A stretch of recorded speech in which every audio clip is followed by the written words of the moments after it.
छोड़ो, लेकिन आप लोगों को इतना बोलने के बाद भी मतलब मेरा वीडियो में कम से कम इस जगह पे तो 100 आदमी ज्वाइन करते हैं, मैंने देखा। तो उसके बाद भी कमेंट्स से आता है कितना, 26 कमेंट्स अभी मैंने देखा। वीडियो का व्यू 500 भी नहीं होता है अभी। तो मैंने धीरे धीरे ये बंद कर दूंगा ये, और चालू नहीं रखूंगा। खुद को बेकार में टाइम देना, तो थोड़ा सा तो आप लोग जो लोग ज्वाइन कर रहे हैं कम से कम तो एक तो आप लोग कमेंट्स करो, और किसी से शेयर करोगे तो किसी के शेयर करके बताओ ये चैनल काम हो रहा है अच्छा। तो मेरे को थोड़ा लाइक और कमेंट्स तो थोड़ा कम से कम मिले। इवन लाइक भी नहीं जो लोग, तो आप लोगों को पसंद ही नहीं हो रहा है जब, तब मेरे को बता दो। मैं लास्ट वीक मैंने देखा था, कितना 95 96 एक टाइम पे था इधर ज्वाइनिंग में। लेकिन लाइक भी सब 72, मतलब जितना लोग ज्वाइन कर रहे हैं उतना लोग भी लाइक नहीं करते। तो क्या फायदा है एक क्लास का करना, आप लोग जब अच्छा ही नहीं लग रहा है। नहीं, लाइक कितना है इसमें, 54 लाइक है ओनली। मतलब उसका जितना लोग ज्वाइन कर रहे हैं तो कोई फायदा नहीं है ना। अगर आप लोगों को अच्छा नहीं लग रहा है क्लास, मेरे को बेकार में कंटिन्यू करके क्या फायदा है। आप लोगों को अच्छा ही नहीं लग रहा है तो ठीक है, चलिए आज लास्ट क्लास ले लेते हैं। क्लास और नहीं लेंगे। हाँ बोलिए, अभी कैसे रहा लास्ट वीक? बढ़िया था दादा, बढ़िया था। लास्ट वीक मतलब बीच में पोर्टफोलियो थोड़ा डाउन था, मतलब एक एक 2%। लेकिन बाद में वापस रिकवर हो गया सर।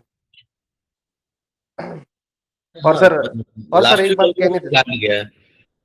सर और एक बात कहनी थी, हम शेयर करते हैं सर दोस्तों से वगैरह, मैंने अभी बहुत हम्म, शेयर किया है सर, मेरे ग्रुप में भी शेयर किया है। लेकिन अभी सर लोगों को क्या लगता है क्या पता सर, शायद मैंने मतलब शेयर ठीक है, तो मेरा किया ही है सर प्रॉब्लम है व्हाट्सएप कम में। से कम। नहीं नहीं नहीं सर, तो इधर प्रॉब्लम जो लोग प्रॉब्लम ज्वाइन आपकी कर नहीं रहे है हैं सर। तो मेरे को ना उतना लाइक भी नहीं आ रहा है ना। इधर जितना लोग अच्छा। ज्वाइन कर रहे हैं उतना तो कम से कम है, उतना हाँ कमेंट्स वो तो भी बात नहीं सही है आते सर। हैं। 26 ओनली कमेंट्स का, क्योंकि लास्ट वीक मैंने देखा था 98 99 भी था एक टाइम। उतना लोग को भी हाँ। मतलब उतना लोग भी नहीं कर रहे। ठीक है, सर अभी बेकार में मेहनत करना है। नहीं नहीं नहीं सर, मेहनत बेकार नहीं है सर। सर हम्म, एक्चुअली क्या होता है सर, लोगों को है ना सर, बनी बनाई खिचड़ी चाहिए सर। मतलब सर क्या है, उनको एकदम शॉर्ट वीडियो चाहिए और तुरंत टारगेट और ये चाहिए, तो उनको है ना सर इसमें एनालिसिस करने में सर, मतलब कोई ये ही नहीं है सर। मतलब वो हम्म। समझना ही नहीं चाहते कि कैसे चल रहा है, क्या चल रहा है, कैसे एनालिसिस होता है। ये उनको नहीं करना है सर। ठीक है, यही छोड़िए। चीज है सर, अभी इसीलिए सर ये होता है। सब डिस्कशन में टाइम वेस्ट करके फायदा नहीं है। मैं फटाफट करता ओके। हूँ, मेरा भी थोड़ा काम है। ओके तो सर, ओके। अभी लास्ट वीक तो देखो, मैंने क्लियर कट उस वीक बताया था ये नेक्स्ट वीक निफ्टी और स्मॉल कैप का उतना डिस्कशन करने मिलेगा नहीं। हम लोग क्या बोला था, किसी को याद है? निफ्टी बैंक और स्मॉल कैप के बारे में। सर आपने एक जो अभी टेलीग्राम ग्रुप में भी एक बार शेयर किया था कि वो ट्रेंड लाइन को टच करके वो वापस ऊपर जाएगा। तो सेम वही उसने रिएक्ट किया सर थोड़ा। नहीं, मैंने लास्ट वीक ऐसा बताया था, जे निफ्टी कहाँ तक जाएगा वो तो पता नहीं। 22,300 तोड़ेगा तो और भी नीचे जाएगा। नीचे जाएगा, हाँ और सर। लेकिन एक चीज तो कंफर्म है, हम लोगों को एक निफ्टी का डाउन ट्रेंड का कंफर्मेशन मिल गया। मिल गया, हाँ तो सर, इस हाँ। वीक अच्छा नहीं रहने वाला है। और स्मॉल कैप का बोला था ये कंसोलिडेशन फेज में ही रहेगा। यस यस सर, हाँ सर, हाँ तो सर। एग्जैक्टली हमारा जितना प्रिडिक्शन था उसके हिसाब से ही हुआ। तो निफ्टी अभी भी मतलब क्या है, डाउन ट्रेंड से अप ट्रेंड का कंफर्मेशन दिया नहीं है। ठीक है, तो वो जो चेंज होगा तो मैं बता दूंगा। अभी तक कंफर्मेशन वो मेरे को मिला नहीं है। तो इनमें देख लेता हूँ।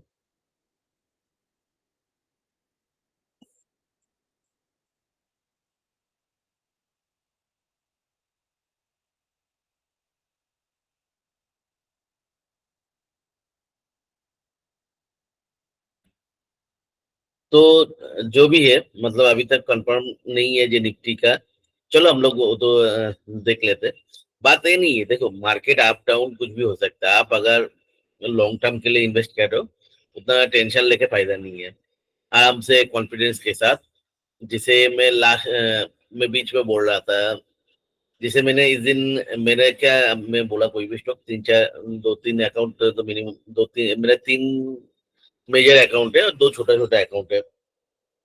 तो 3 अकाउंट मिला के मैं लेता हूँ। एक अकाउंट मिला तो एक अकाउंट का मैंने उस दिन शेयर कर रहा था, जैसे सोम डिस्टिल्ड जितना कितना नीचे गया था, 240 तक भी मैंने खरीदा।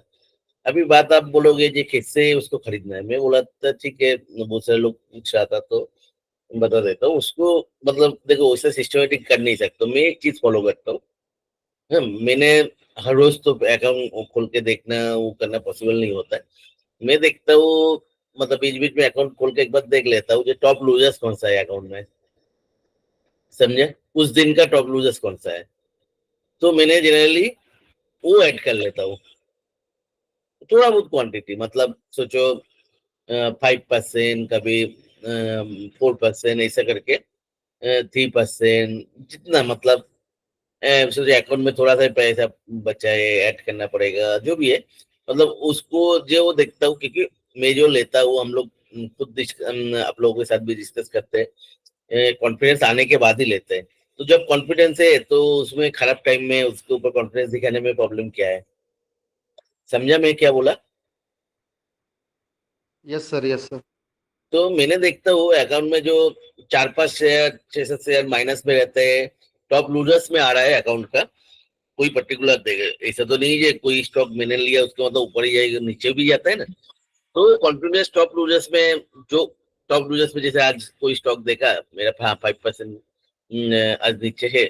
हाँ ऑब्वियसली देखो जो खरीदा हुआ पैसा है उससे बहुत ऊपर है तब नहीं है मतलब लेकिन जो सोचो खरीदा हुआ पैसे के आसपास है और इधर उधर है और मेरे को ऐड करने की जाएगा है उसमें। जैसे कहीं भी मैं एंट्री कर रहा हूँ तो 50% 60% एंट्री कर रहा हूँ फर्स्ट पेज में। उसको ऐड करते रहता हूँ वैसे। जैसे जैसे टॉप लूजर्स में वो आता ही आते हैं, ठीक है? और या तो स्ट्रॉन्ग गया तो ऊपर वाला भी एक लेवल रहता है जैसे मैं पूरे टाइम बोलता हूँ ना ऊपर जाएगा तो इस लेवल के ऊपर ले लूंगा बाकी क्वांटिटी। तो जनरली ऐसा बहुत कम ही होता है। जनरली वो ऐड करने के बाद थोड़ा बहुत नीचे जाता भी है। मैक्सिमम स्टॉक ही थोड़ा बहुत तो उसमें घबराने का कुछ नहीं है। जैसे सोमदेश टिल्ट मैंने जब से ऐड किया था 300 के आसपास कॉन्टिन्यूस नीचे ही गया 250 तक लेकिन अभी 250 240 भी चला गया लेकिन उसमें घबराया नहीं थे। लास्ट 4-5 महीने से ही तो होल्ड करके बैठे उसको। कॉन्टिन्यूस इधर भी डिस्कस हुआ था लेकिन कॉन्टिन्यूस उसको ऐड करते ही है। जैसे ओरिएंट रेल भी वही हुआ, नीचे जा रहा था कॉन्टिन्यूस ऐड किया अभी ऑलमोस्ट मेरा एवरेज प्राइस के ऊपर आ गया। तो बात यही होता है जी मतलब कैसे बहुत सारे देखो आप बाकी सिस्टम करके उतना सिस्टम मान के चल नहीं पाओगे। ठीक है जे एकदम एग्जैक्टली यही प्राइस पे आएगा पूरा दिन वो थोड़ा अकाउंट खोल के बैठे रहोगे।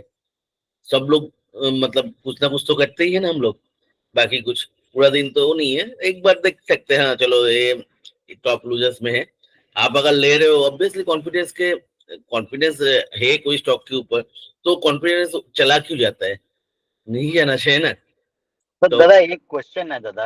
हम्म, ये ठीक है, कॉन्फिडेंस तो है, लेकिन स्टॉप लॉस कभी एक्टिवेट होगा?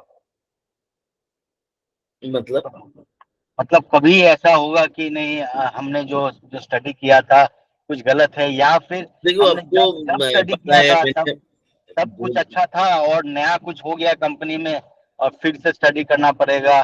मतलब व्हेन टू एग्जिट, ये मानो कि नीचे जा रहा है मेरे को स्टॉक। तो जितना पता है आपने शायद मेरा क्लास किया है यस सर। तो उसमें मैंने डिस्कस किया ना कहाँ पे हम लोग जनरली 25-30% का नीचे स्टॉप लॉस लेते हैं ओके। कम से कम क्योंकि इतना ऊपर आप 5-10% में आप ले लोगे तो कभी कमा नहीं पाओगे। वो बार बार एंट्री करके एग्जिट करके नहीं कमा सकते। हम लोगों को करेक्ट स्टॉप लॉस का जरूरत नहीं पड़े उसलिए हम लोग रिस्क मैनेजमेंट कर रहे हैं ना। चलिए करेक्ट। स्टॉक में क्यों कर रहे हैं? यस, ठीक ठीक है आपको सर। अगर तो उतना कॉन्फिडेंस है यार तब अगर उतना कॉन्फिडेंस नहीं है तब मार्केट में नहीं रहना चाहिए। 40 स्टॉक में आपको पूरा कॉन्फिडेंस एक दिन में हवा हो गया जिस दिन मार्केट 5% गिरा।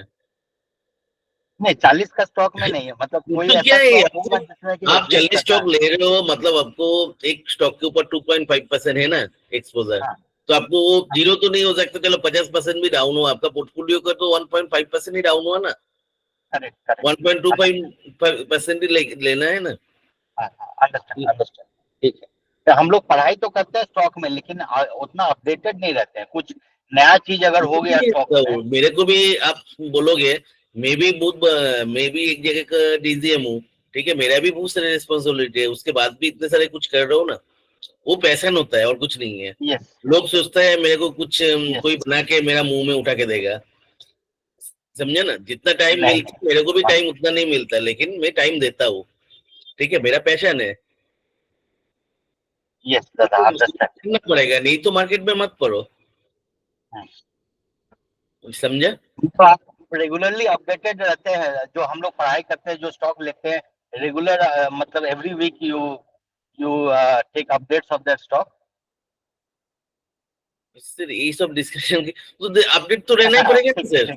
आप जो भी काम कर रहे हो हाँ। बाहर, तो उसके लिए कितना मेहनत करना हाँ। पड़ता है, उसके बाद पैसा आता है। अब सेम अमाउंट मार्केट से कमाना चाहते हो, आपको नहीं मेहनत करना पड़ेगा, ऐसा ही हो जाएगा। दुनिया में इजी मनी बोल के कोई नहीं होता है, मेहनत ठीक करने है के दादा, बाद ही हाँ, पैसा आता है। ठीक है। वो आई वाज मिसिंग आप अगर दैट थिंग, सोच हम रहे हो लोग जो लेके बिना पैसे। मेहनत का पूरा पोर्टफोलियो चल जाएगा, ऐसा नहीं होता है।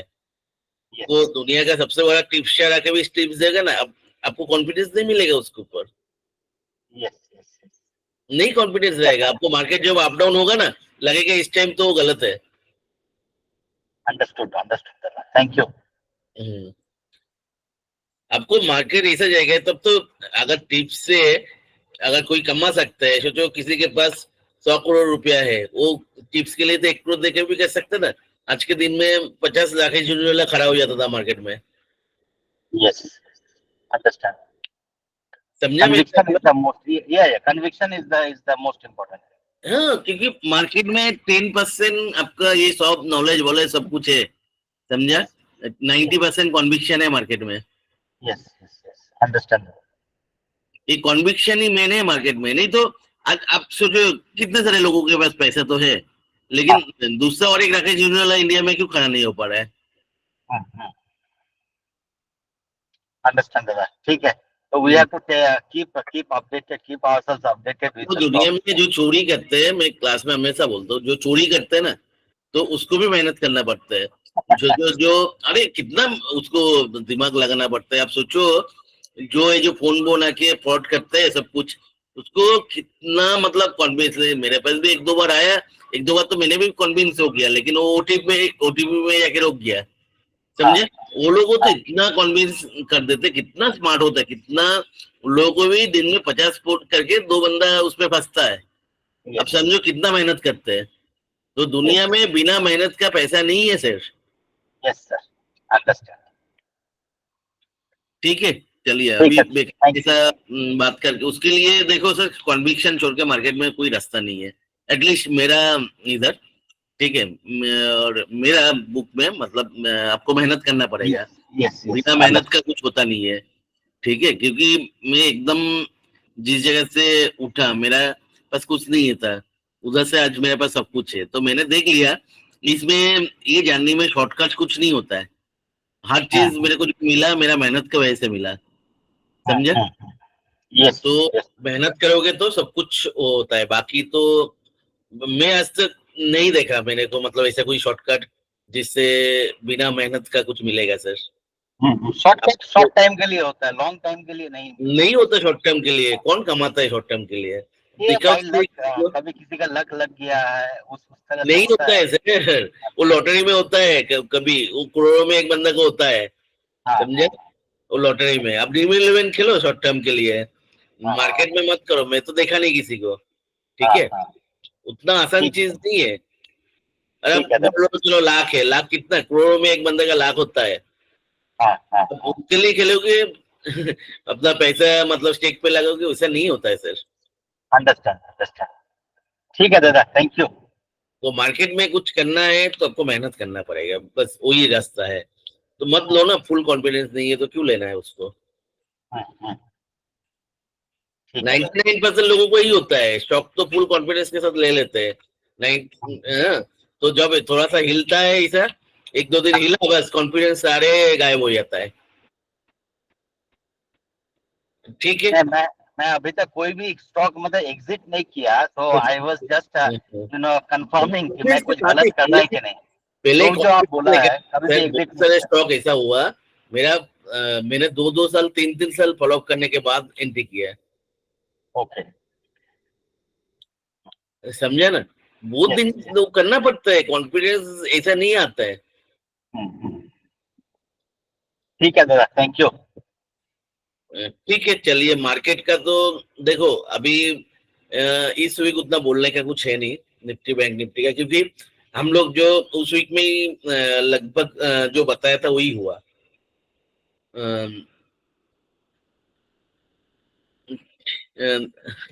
कोई डाउट है उसमें, जो लास्ट वीक जो डिस्कशन किया था उसमें हुआ या नहीं? नहीं दादा, एग्जैक्टली हुआ, हम्म एग्जैक्टली हुआ, just as you said, hmm. Just as you said. तो अमेजिंग, अमेजिंग इन प्रेडिक्शन। नहीं, अमेजिंग ये प्रिडिक्शन नहीं है सर, ये मार्केट को फॉलो करना, चार्ट क्या बोल रहा है नहीं बोल रहा है वही है। तो चलो अभी जो है देखो, ये क्लियर कट ये चैनल में ही चल रहा है, जो चैनल चल रहा था। ठीक है, चलो अभी क्या हो सकता है, अभी फिर से चैनल के ऊपर की तरह जानी चालू हो सकता है, लेकिन उसके लिए दादा चार्ट नहीं दिख रहा है। नहीं दिख रहा किसी को? दिख रहा है दादा। सर दिख रहा है, सर दिख रहा है, दिख रहा है सर, वो उनके स्क्रीन में ऊपर गया होगा पार्टिसिपेंट में, दिख रहा है सर। Okay sir. चलो अभी इधर देखोगे क्लियरली, देखो चैनल को फॉलो कर रहे हैं, सही है ना? कर रही है नहीं सर? कर रहा कर जी दादा हाँ। देखो अभी ये चैनल कब ब्रेक करेगा वो मैं नहीं बोल सकता हूँ, ठीक है। अभी के लिए जो लग रहा है जनरली, देखो इस जगह को देखो कैसे हुआ था, एक बड़ा सा कैंडल, उसके बाद नीचे से ग्रीन, तो उसके बाद फिर से ऊपर जाके टच तो किया, ठीक है। तो इस बार भी वही है, जनरली चैनल के बॉटम में एक बड़ा सा ग्रीन रिकवरी आता है, वो जनरली उस टाइम तो चैनल नहीं तोड़ता है, ठीक है। तो जनरली ये होगा, अभी फिर से ऊपर जाके 23,000 का आसपास आ जाएगा, अभी लग रहा है ऐसा ही, ठीक है। तो उसके लिए फास्ट जो वो है, इसको एक बार क्रॉस करना पड़ेगा, इस कैंडल का जो टेल है 22,350 के ऊपर जाएगा तो 23,000 के आसपास जाएगा, ठीक है। तो अभी भी मतलब ऐसा लग रहा है, देखो अभी इस टाइम में बोल नहीं सकता हूँ उधर जाके वो ब्रेक करेगा ये नहीं, लेकिन अभी एक शानदार चैनल बना रहा है, सही है ना, एकदम क्लियर कट चैनल बना रहा है, जो हम लोग जनवरी का पहले ही हम लोग प्रेडिक्ट किया था। ये निफ्टी अभी जब बोला था तब भी बोला था, देखो ये कंसोलिडेशन, कंसोलिडेशन कितना दिन चलेगा मैं नहीं बोल सकता हूँ। देखो क्लियर कट मतलब कितना शानदार है ये, मतलब एक गलत हुआ नीचे वाला लाइन, ये एक्चुअली ऐसा होगा,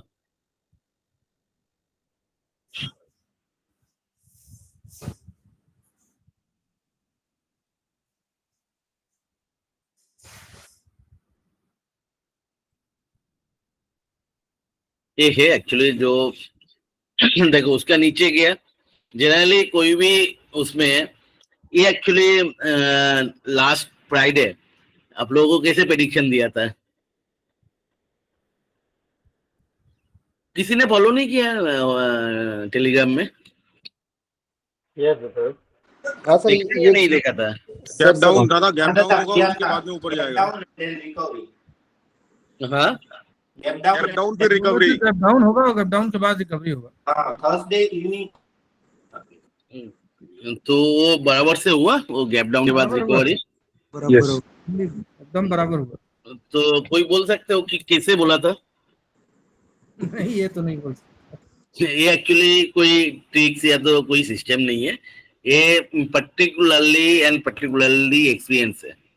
क्योंकि क्या है देखो, निफ्टी कोई भी चैनल या तो कोई भी चीजों को तोड़ता है जनरली ऊपर या नीचे की तरह, उसके पहले एक कंसोलिडेशन तो जरूर होता है, ठीक है। तो मेरे को पता नहीं था कंसोलिडेशन होगा, मतलब ये तोड़ेगा ये नहीं तोड़ेगा, ठीक है। लेकिन अभी क्या है देखो, कॉन्टिन्यूसली नीचे आ रहा है, ठीक है। उसके पहले जनरली ऐसा कंटिन्यूअसली नीचे चैनल तक आता है तो जनरली वो थोड़ा सा नीचे खोल के उसके बाद रिकवरी होता है। मैं उसकी हिसाब से ही बोला था और कोई कुछ नहीं है, ठीक है। ये तोड़ने वाला होता था, इधर कंसोलिडेशन करता था, तो उसका कुछ था नहीं। कॉन्टिन्यूस नीचे आता है जब, तब थोड़ा सा लोग भी जो भी सेल कर रहे हैं वो सेल करते करते करते करते एक ऑप्टिमम लेवल तक पहुंचता है ना। तो मैंने देखा उसके पहले कॉन्टिन्यूसली 4-5 दिन से सेलिंग चल ही रहा था और उसके सपोर्ट चैनल सपोर्ट भी है। तो जनरली ऐसा होता है। तो एक ये क्या है, ये कोई सिस्टम नहीं है, ये मैंने लाइफ में बहुत बार देखा ऐसा। तो वो एक्सपीरियंस के हिसाब से ही मैंने बताया, उसके बाहर कुछ नहीं है। क्लियर है? ऐसा ही होता है मार्केट में। तो ये क्या होता है, ये एक्सपीरियंस से मेरे को आ गया धीरे धीरे, ठीक है। हाँ सिस्टम भी है, वो ऐसा कुछ नहीं है, सिस्टम थोड़ा सा यही सिस्टम है। जे कोई सपोर्ट के आसपास अगर वो बहुत ज्यादा स्पीड से आ रहा है, उसके पहले वाला जो है 4-5 दिन कंटिन्यूस नीचे ही आ रहा है, तो वो सपोर्ट जनरली तोड़ता नहीं है। सपोर्ट तोड़ना होता है तो उस जगह पे कुछ दिनों से कंसोलिडेट करता है, उसके बाद ही सपोर्ट तोड़ता है। तो जो भी है मतलब ये मेरा सिस्टम है और ये आप लोगों को बहुत बार मैंने बोला, ठीक है। तो अभी जो भी है मतलब मंथली चार्ट पे वही है अभी, मतलब वही कंसोलिडेशन चल रहा है, बहुत खराब कुछ नहीं है। मंथली चार्ट अभी भी बुलिश है, ठीक है। ये शायद ऊपर जाने के पहले एक बेस बना रहा है, या तो जो हम लोग पहले भी डिस्कस कर चुका है, जो मतलब इलेक्शन का पहले उतना कुछ होने वाला है नहीं। लेकिन जो भी है अभी इसके सिस्टम के हिसाब से जो चैनल चल रहा है उसके हिसाब से पैसा चैनल का टॉप अभी मैंने उस टाइम भी बोला था, इस टाइम जब ये कैंडल बना था तब भी आप लोगों को बोला था जे ये 23,000 तक आसपास आएगा। एग्जैक्टली तो मैं बोल नहीं सकता हूँ। तो ऑब्वियसली ये अगर कंटिन्यू रहेगा तो इसके ऊपर अभी जाएगा। तो लास्ट हाई के ऊपर मतलब वो कितना होगा तब 23,100-200 उसके आसपास ये दिख रहा है। उसके बाद अगर इस जगह पे कंसोलिडेशन करके चैनल को तोड़ेगा तो बड़ा मूव हो सकता है। कोई भी मतलब अप या डाउन मूव के लिए, हाँ देखो अभी खराब क्या हो सकता है, खराब अगर होगा तो इस जगह तक जाएगा, इसको क्रॉस नहीं करके फिर से इधर कुछ दिन कंसोलिडेट, इस जगह पे अगर कुछ दिन कंसोलिडेट किया तो हमारा डरने के बात है, तब तो चैनल पक्का तोड़ेगा, ठीक है। अगर इस जगह पे कंफर्मेशन ग्रीन कैंडल मिल गया तब तो ये चैनल का टॉप तक आएगा। अभी चैनल का टॉप पे आएगा तब कैसे गेस कर सकते हैं तोड़ेगा ये नहीं तोड़ेगा। चैनल को टच करके कंसोलिडेट करेगा तब इसको तोड़ेगा या नहीं तोड़ेगा इसका डिसाइड होगा, ठीक है। क्लियर है ना? तो अभी भी market long term chart bullish है। वीकली चार्ट देखो, एक वीकली चार्ट अगर देखोगे तब देखो एक बड़ा चैनल ब्रेक किया था, एक बड़ा चैनल मतलब जो 2022 से अभी तक जो चैनल 2022 का 6 मतलब जून से लेके अभी तक जो चैनल में चल रहा था वो चैनल को ब्रेक किया था। वो चैनल को ब्रेक करके कंसोलिडेशन कर रहा है, ठीक है। तो मतलब ये थोड़ा सा टाइम ले रहा है क्योंकि देखो वीकली चार्ट के हिसाब से कोई भी चैनल मतलब टाइम फ्रेम के हिसाब से अगर कोई भी चैनल या तो ये जो इसको क्या कहते हैं, इसको कहता है रेंज बाउंड मूव, सही है ना। कोई भी रेंज बाउंड मूव ऊपर या नीचे की तरह ब्रेक करता है तो उसके बाद बड़ा मूव ही आता है। अभी बड़ा टाइम फ्रेम होता है तो मूव और भी बड़ा होता है, लेकिन इस जगह पे देखो मूव तो बड़ा आएगा वीकली चार्ट के हिसाब से दिख रहा है, लेकिन उसके पहले एक कंसोलिडेशन कर रहा है क्योंकि ब्रेकआउट के पहले कोई कंसोलिडेशन था नहीं। तो वीकली चार्ट से भी ऐसा मतलब आप देखोगे एक चैनल ब्रेकआउट के बाद 2-3 महीना एक कंसोलिडेशन कर रहे हैं, फादर अप मूव के लिए जो स्ट्रेंथ है वो इकट्ठा कर रहे हैं। वो छोड़ के मेरे को तो और उतना कुछ दिखता नहीं। देखो बेयरिश नहीं दिख रहा है तो जबरदस्ती तो नहीं दिखा सकता हूँ, सही है ना। तो अभी के हिसाब से देखो इस वीक हिसाब से जो दिख रहा है चैनल का नीचे से रिकवरी हुआ, इस जगह पे एक ग्रीन कैंडल रहेगा तो वो मॉर्निंग स्टार जैसे होगा तो चैनल के ऊपर तक जाएगा फिर से 23,200 के आसपास। तो अभी के हिसाब से यही मेरे को दिख रहा है। और निफ्टी स्मॉल कैप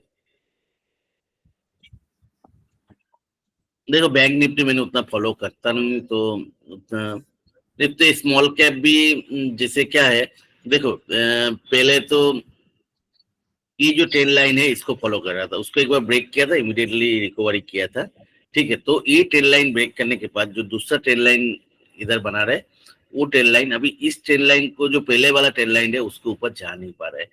तो जब तक इसके ऊपर नहीं आएगा तब तक स्मॉल कैप मतलब वीकली चार्ट के हिसाब से उतना सेफ दिख नहीं रहा है, उसके ऊपर स्टे तो करना पड़ेगा। हाँ, अभी एक ट्रेन लाइन वगैरह छोड़ के अगर देखोगे तो देखो कंटिन्यूसली जिस जगह से बड़ा डाउन मूव चालू हुआ था, ठीक है, तो उस जगह का उसके ऊपर वो स्टे कर रहा है, that is a very positive sign. ठीक है, देखो इस जगह से बड़ा मूव चालू हुआ था, उसके ऊपर स्टे कर रहा है, तो इसके ऊपर स्टे कर रहा है मतलब ये पॉजिटिव साइन है। अभी इस वीक इधर से ऊपर जाएगा तो थोड़ा सा जो नेगेटिव साइन दिख रहा है वो नेगेट हो जाएगा। तो दूसरी बात यही सेम चीज है, इस जगह से बड़ा मूव चालू हुआ था, उसका हम लोगों को ये 2 वीक पहले से ही प्रेडिक्शन था ना। 2 वीक पहले मैंने क्या बोला था, last week to last week के पहले, किसी को याद है? तो किसी को याद नहीं रहता, क्यों उसे ज्वाइन करते हो? कोई तो सर बोलो क्या बोला था? आप लोगों को पार्टिसिपेशन करना ही नहीं है, मतलब बात ही नहीं करना है, तब ये तो डिस्कशन है ना। ऊपर जाने से पहले दादा ये कंसोलिडेशन करेगा यहाँ पे। मैंने ये बोला था इसको अगर क्रॉस करेगी यार, इसको क्रॉस करने के पहले कोई कंसोलिडेशन नहीं है, तो मेरे को जो लग रहा है जो ऑल टाइम हाई है उसको रिटेस्ट करेगा, उसके बाद कंसोलिडेशन करेगा, यही बोला था ना 2 वीक पहले। हाँ सर, तब इस जगह पे था, एक कैंडल हुआ था, तो देखो उस वीक पे ये ऊपर तक आया एकदम, जो लास्ट हाई था इस जगह पे आया, उसके बाद एक कंसोलिडेशन ही कर रहा है। लास्ट वीक जैसे मंडे अच्छा खासा डाउन था पोर्टफोलियो, उसके नेक्स्ट दिन उतना ही अप हुआ, जो मेरा जो हुआ मंडे मतलब डाउन था अच्छा खासा, ट्यूसडे उतना ही अप हुआ। उसके बाद इस दिन 0-0 था, इस दिन स्लाइडली मतलब खोला था तो बहुत नीचे पोर्टफोलियो, लेकिन स्लाइडली मतलब आप में क्लोज हुआ। तो एक्चुअली जिस जगह पे मेरे को जो देखा, तो मतलब इस जगह पे क्लोज हुआ, जो लास्ट वीक मेरा पोर्टफोलियो था ऑलमोस्ट उससे थोड़ा सा ही मतलब 0.1 या तो 0.2% अप है, उससे ज्यादा कुछ नहीं है, भले स्मॉल कैप थोड़ा सा नीचे आया। तो मंथली चार्ट पे आके देखेंगे, मंथली चार्ट भयंकर बुलिश है। जब कोई एक नीचे से देखो रिकवरी आया, नीचे से इस जगह पे हैमर जैसे कैंडल बनाया, उसके बाद उसको टोटली एनगल्फ किया, तो इस महीना यही कंडीशन में भी क्लोज होगा।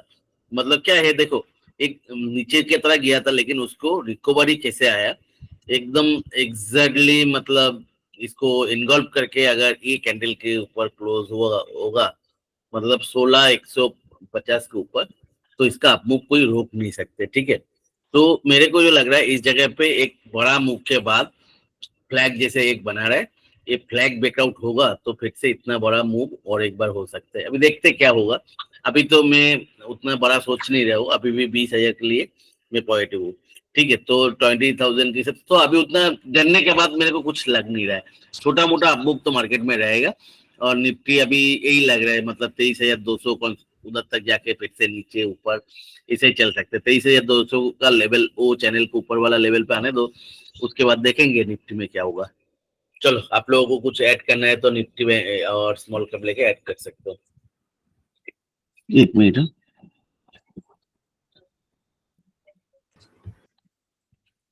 दादा स्मॉल कैप जो है, स्मॉल कैप भी अपना जो आपने वीकली चार्ट निकाला था उसमें चैनल के अपर लेवल पे ही वो कंसोलिडेट कर रहा है या घूम रहा है अपर लेवल के आसपास? स्मॉल कैप कोई चैनल बनाया ही नहीं, ये चैनल का है, ये तो सपोर्ट लाइन है, ट्रेन लाइन है। अच्छा, ओके। ये नीचे गया, इधर सपोर्ट ले रहे और इधर सपोर्ट लेके आ गया इसमें, तो और पहले क्या है, तो ये ट्रेन लाइन को ट्रेन लाइन से चल रहा था, उसको एक ही बार ब्रेक किया था। ठीक है, अच्छा, तो एक्चुअली अभी ये दूसरा ट्रेन लाइन पे ही सपोर्ट ले रहा है। एक्चुअली ये क्या इंडिकेट कर रहा है, स्मॉल कैप जो स्पीड से ऊपर जा रहा था, जो मोमेंटम से ऊपर जा रहा था उसको तो ब्रेक किया, वो ये ट्रेन लाइन के नीचे इतना दिन कभी कंसोलिडेट नहीं किया। देखो ये जो पूरा इधर से इधर तक ये मूव आया, वो ट्रेन लाइन के नीचे सिर्फ ये 2 वीक ही उसके नीचे स्टे किया था। अभी ये ट्रेन लाइन के नीचे ऑलमोस्ट कितना वीक्स हो गया, 3-6 वीक्स हो गया, तो ऑब्वियसली मोमेंटम तो थोड़ा चेंज हुआ। तो ये ट्रेंड लाइन के ऊपर जब तक मतलब स्टे नहीं करेगा वीकली बेसिस पे, तब तक वो मोमेंटम में उतना ज्यादा चेंज नहीं आएगा। ओके ओके दादा। हाँ। बोलिए और कोई। दादा एचडीएफसी के रिजल्ट के बारे में थोड़ा समझा नहीं। हेलो, एचडीएफसी का रिजल्ट जो अभी आया है ना कल, मैंने एक्चुअली क्या है, मैं सही में किसी को रिजल्ट नहीं देखता हूँ। आप बोलो कैसे आया।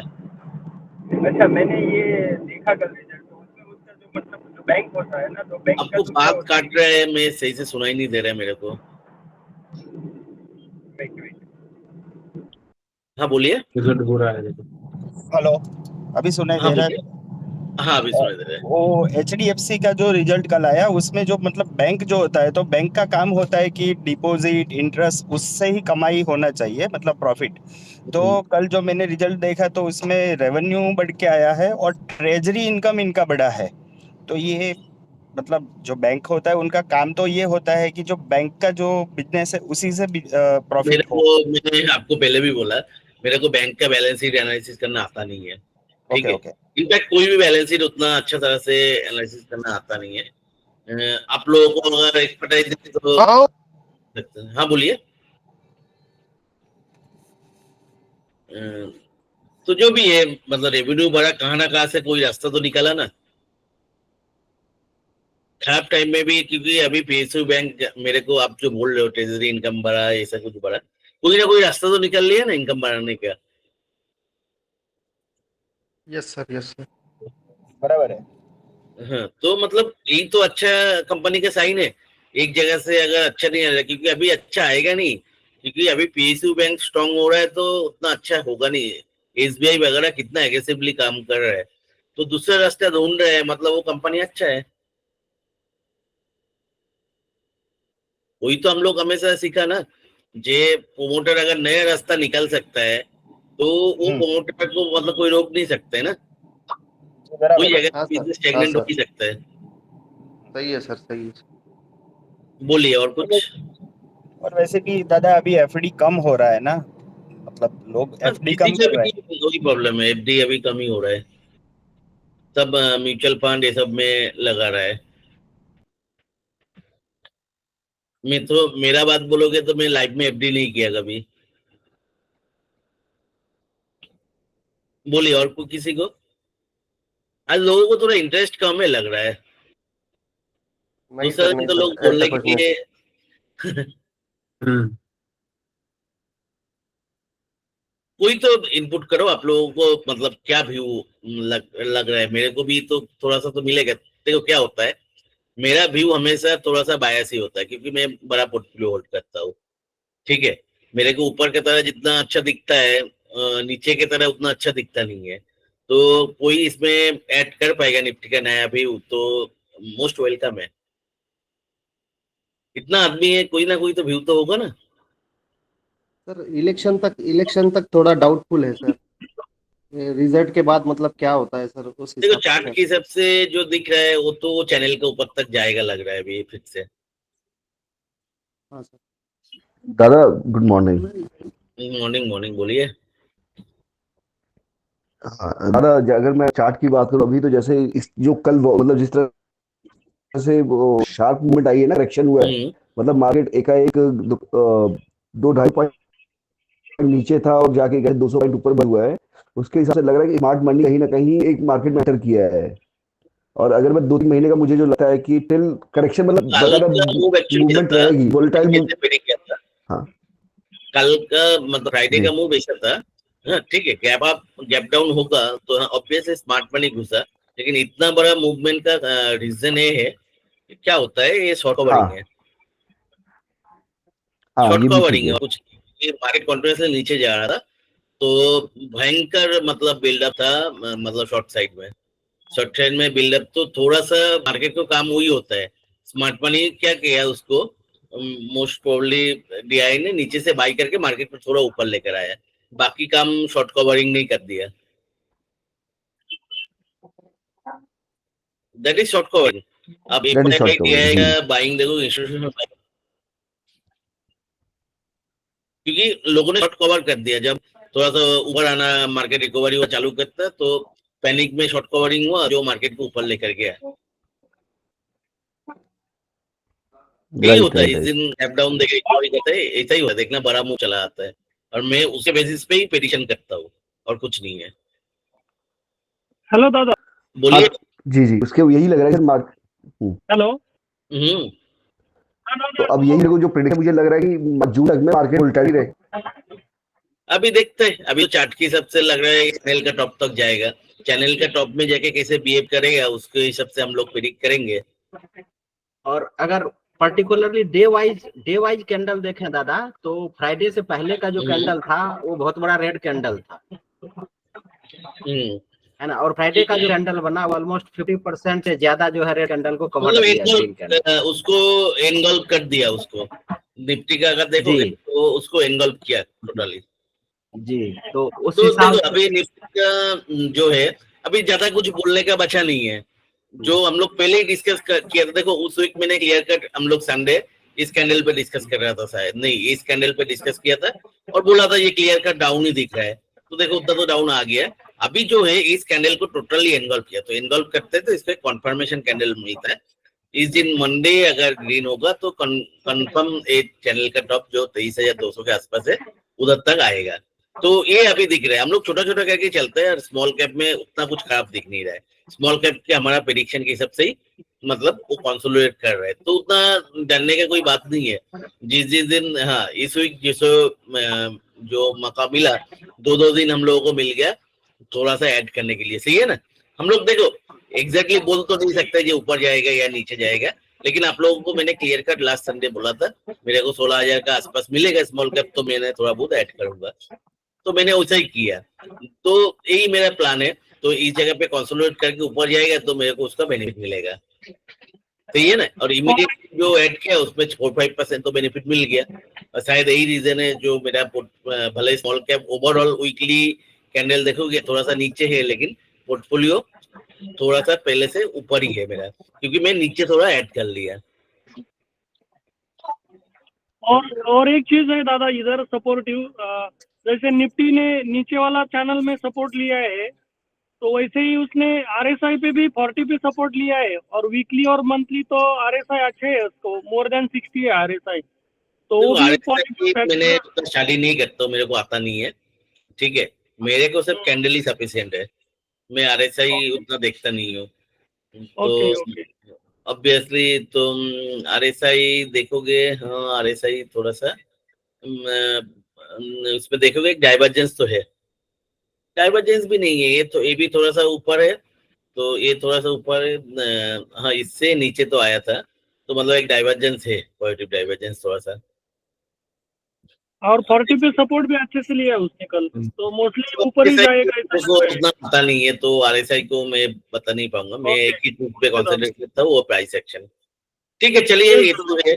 तो अभी जो है स्टॉक डिस्कशन, तो आप लोगों को स्टॉक तो दिया था, देखो लास्ट वीक हम लोग डिस्कस किया था ट्रांसफार्मर, तो मैंने जो देखा सारे ट्रांसफार्मर का स्टॉक बहुत ऊपर है, तो इस टाइम अभी नया करके उसमें एंट्री करना कोई वो नहीं है।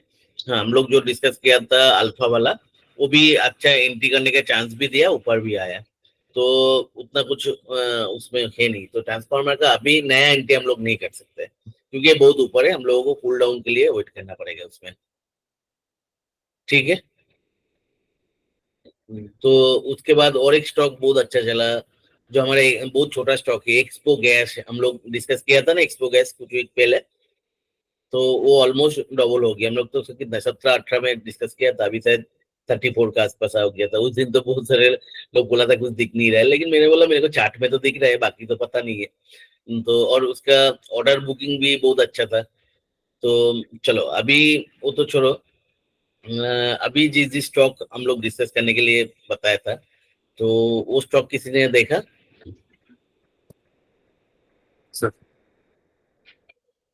चलो पहले स्टॉक मैंने एक, सॉरी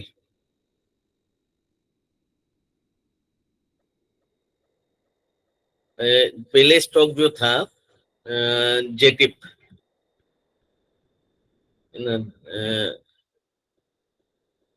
क्या नाम था उसको, जोश इंजीनियरिंग। नहीं, जोश नहीं, JITF सर, JITF। हाँ, GITF, इंफा लॉजिस्टिक्स। इस कंपनी को अगर देखोगे, इसका बिजनेस एग्जैक्टली जो आपका वो था, उसको हमारा जो एंटोनी वेस्ट का था, इसके पास भी वही बिजनेस है। मतलब क्या करते हैं, सॉलिड वेस्ट कलेक्ट करके उसको पावर में ट्रांसफर करते हैं।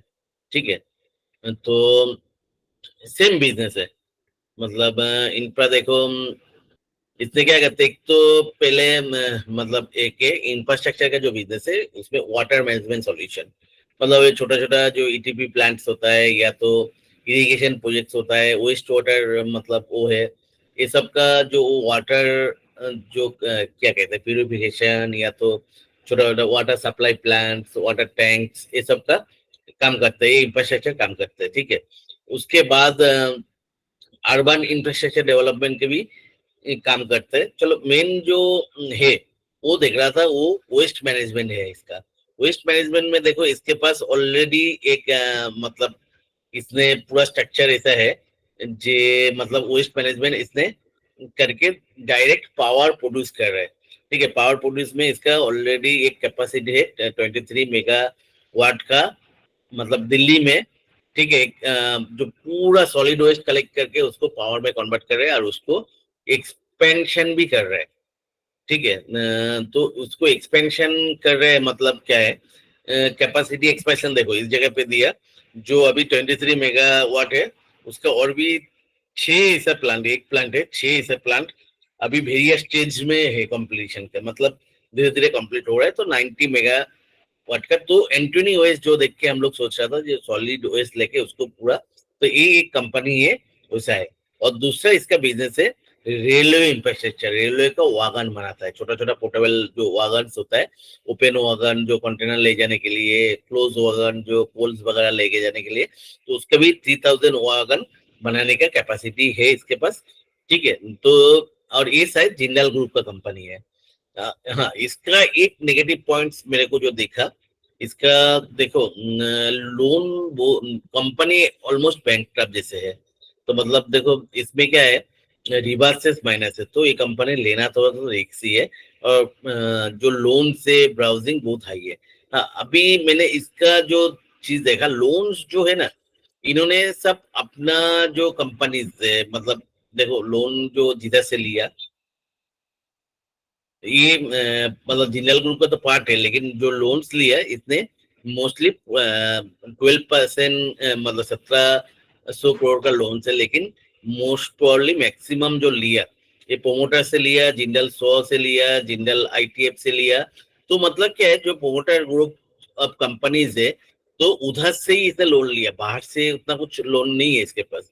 ठीक है, और दूसरा जो चीज मेरे को बहुत अच्छा लग रहा है, ठीक है, देखो इसका जो बिजनेस ग्रोथ देखो, ग्रोथ 2018 में, ठीक है, ओनली 400 करोड़ का बिजनेस है, अभी 7.5 टाइम्स बिजनेस इसका ग्रो हुआ। ठीक है, कंपनी कंटिन्यूअसली जब से हुआ तब से लॉस में चल रहा था, अभी इस साल फर्स्ट टाइम प्रॉफिट में आया। तो मतलब कुछ तो चल रहा है। अभी ईयरली बेसिस पे देखोगे, लास्ट ईयर दिसंबर में सिर्फ 435 करोड़ का था और लॉस था, इस बार फर्स्ट टाइम ये लास्ट 2 क्वार्टर से प्रॉफिट में दिख रहा है। तो इसका जो बिजनेस है, और वागन का बिजनेस सबको पता है कैसे अभी बूम चल रहा है, रेलवे से मतलब वो दे रहा है। दूसरा जो बिजनेस है वाटर इंफ्रास्ट्रक्चर जो है, उसमें भी आज के दिन में बूम है, कोई भी कंपनी को देख लो उसके पास ऑर्डर्स बहुत है। ठीक है, तो इसके पास भी उसके लिए ऑर्डर्स तो है। दूसरा जो सॉलिड वेस्ट मैनेजमेंट जो इंडिया में फ्यूचर बिजनेस है, ठीक है, तो और इसके पास पूरा एक्सपर्टाइज है, जो मतलब वो सॉलिड वेस्ट से पावर कन्वर्ट करने के लिए। तो ये कंपनी उसलिए मेरे को अच्छा लग रहा है, बहुत कम अमाउंट हम लोग इन्वेस्ट कर सकते हैं, मैं भी सोच रहा हूँ, क्योंकि अभी ये कंपनी बहुत देखो ग्रोथ तो मैंने इस रेट से ग्रोथ बहुत कम कंपनी का देखा मेरा लाइफ में। ठीक है, 5 साल में मतलब 7.5 टाइम्स ग्रोथ, तो दैट इज अमेजिंग ग्रोथ। तो और इसका चार्ट देखेंगे 540311, चलो देख लेते चार्ट। चार्ट भयंकर बुलिश है।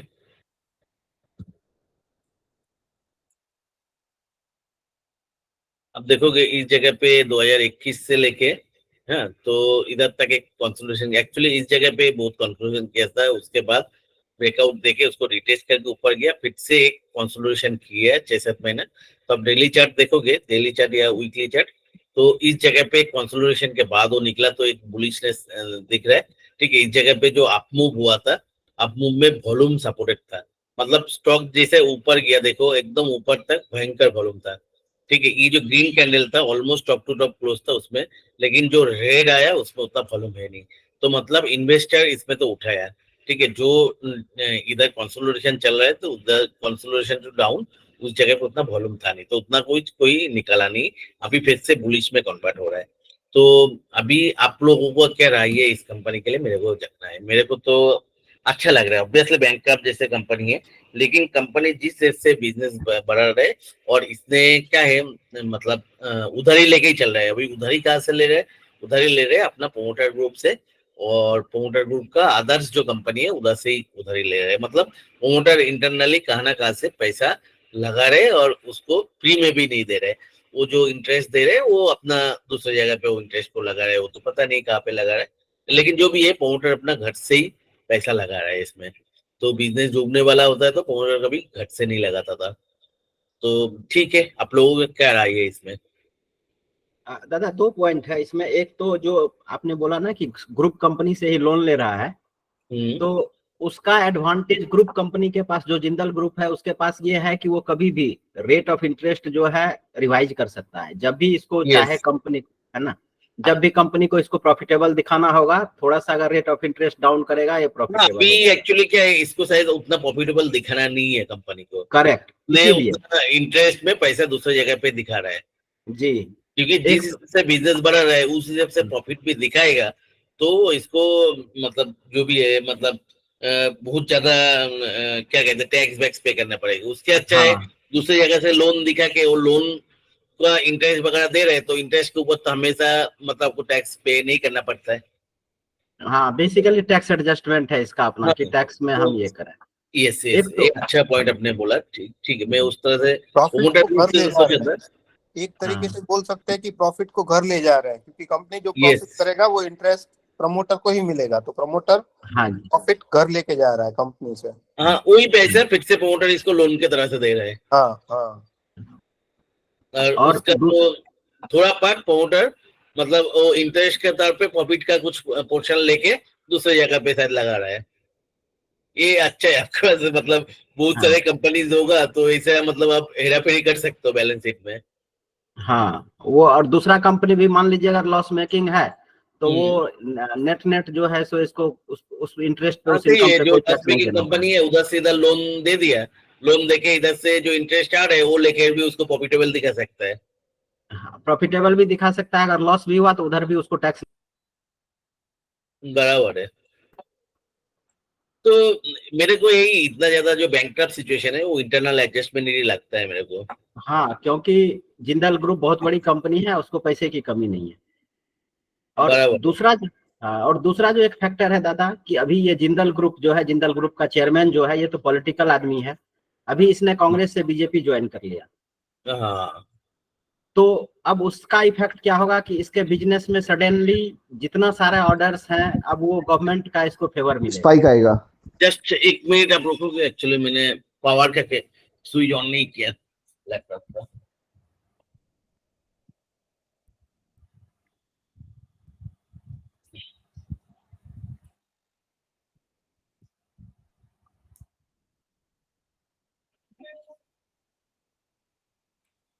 तो मेरे को बिजनेस के हिसाब से बहुत ज्यादा अच्छा दिख रहा है।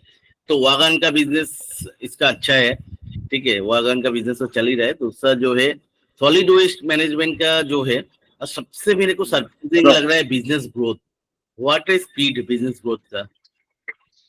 बोलिए सर। दादा इस कंपनी में ना मेनली रेवेन्यूज नहीं है, वो 2,000 करोड़ का रेवेन्यू है। ये कंसोलिडेटेड में आपको इसलिए दिख रहा है क्योंकि इसका जो स्टेप डाउन सब्सिडरी है वो कंसोलिडेटेड होके उसके अंदर आ रहा है। वो JWIL इंफ्रा लिमिटेड करके है, वो अलग कंपनी है, तो उसके कारण से इसका जो रेवेन्यू सारा मेनली वहीं पे बुक होता है। उसके अंदर इसका जो है 1200-1300 करोड़ का लोन है, तो ये वाली कंपनी होल्डिंग कंपनी है, इसीलिए इसमें आपको लोन नहीं दिख रहा है। लोन बेसिकली JWIL इंफ्रा के अंदर है, अच्छा और उसमें क्लाइंट बेसिकली NTPC और एक दो गवर्नमेंट एंटिटीज हैं, म्युनिसिपल कॉर्पोरेशंस हैं, और इवन जिंदल स्टील भी है उसके अंदर, जो है उसका क्लाइंट है। समझे। तो संदीप जी क्या है आपका मतलब कंक्लूजन क्या है आपका? सर कंक्लूजन में ये JWIL इंफ्रा को थोड़ा सा स्टडी करना पड़ेगा, वो ज्यादा इंपॉर्टेंट है, क्योंकि होल्डिंग कंपनी का आपको ही मालूम है कि मैं थोड़ा कम इन्वेस्ट करता हूँ, बाकी सबका अलग रहेगा। मैं होल्डिंग कंपनी में सर ज्यादा पैसा डालता नहीं हूँ। मैं भी नहीं डालता हूँ। तो नहीं, मेरे को इसका जो सॉलिड वेस्ट मैनेजमेंट का बिजनेस है वो अच्छा लग रहा है, क्योंकि फुल्ली है वो बिजनेस, और उसमें 6 नए प्लांट में एक्सपेंशन भी है इसका।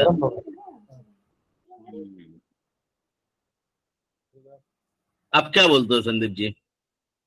सर कंपनी तो ठीक है, मगर वो जो दूसरी जो अनलिस्टेड कंपनी है ना, मतलब पहले मैं आपको स्टडी करके, मुझे एक दिन का टाइम दीजिए, मैं आपको बता पाऊंगा कि उसका क्या फ्यूचर है। क्योंकि ये यूपी की कंपनी है, मैंने पहले वहाँ काम किया हुआ है, मथुरा की कंपनी है, तो मैं देख के आपको थोड़ा सा डायरेक्ट आइडिया दे पाऊंगा इन मतलब सोर्सेज से कि क्या है इसमें डालने लायक है कि नहीं है।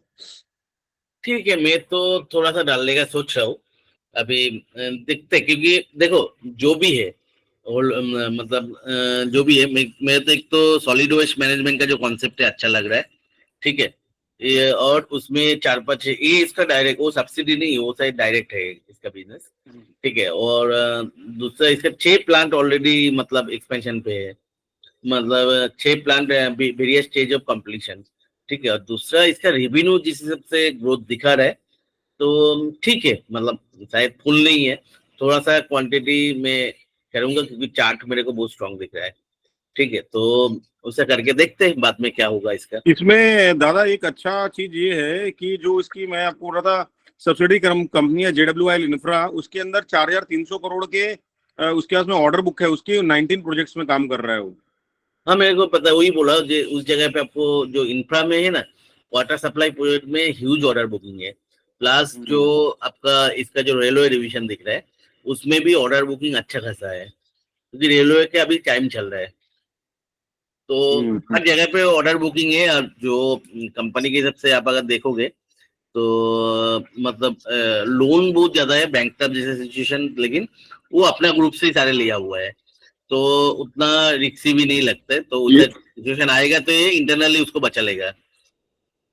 तो जो एक्चुअली जो रिक्स रहता है जो आपको बैंक जैसे कंपनी में लगाने में, तो उस तरह का रिक्स इसमें मेरे को इसका दादा दूसरा क्या था, ये जो इसकी सब्सिडरी कंपनी है, इसमें 2018 तक जिंदल ग्रुप का, क्योंकि इसके अंदर 51% का शेयर है, और 49% एक और कंपनी है संपर्ण इंफ्रा करके।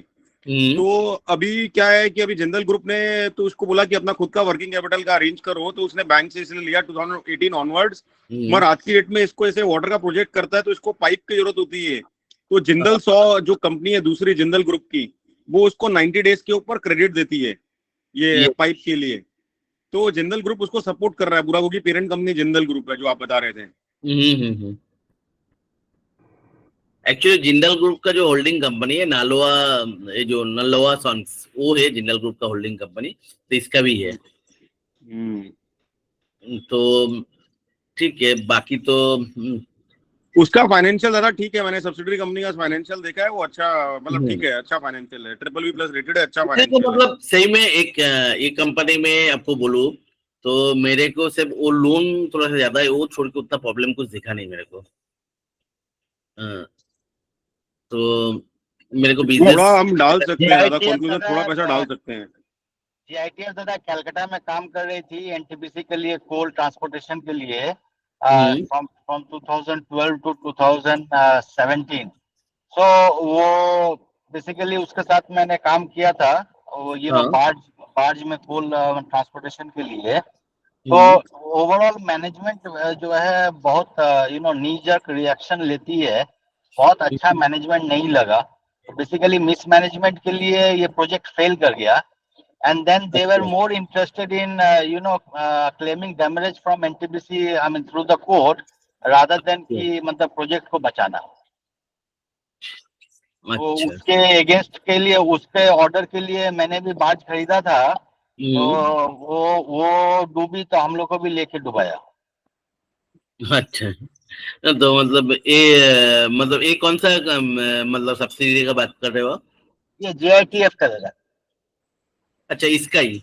हाँ, तो JITF बेसिकली डायरेक्ट जिंदल नहीं है, उसका कोई रिलेटिव का, उसका कोई हाँ, कोई जिंदल रिलेटिव नहीं है। है एक, लेकिन जिंदल ग्रुप का इसमें मतलब जिंदल ग्रुप का जो होल्डिंग कंपनी है नलोआ सन्स, उसका इधर होल्डिंग है।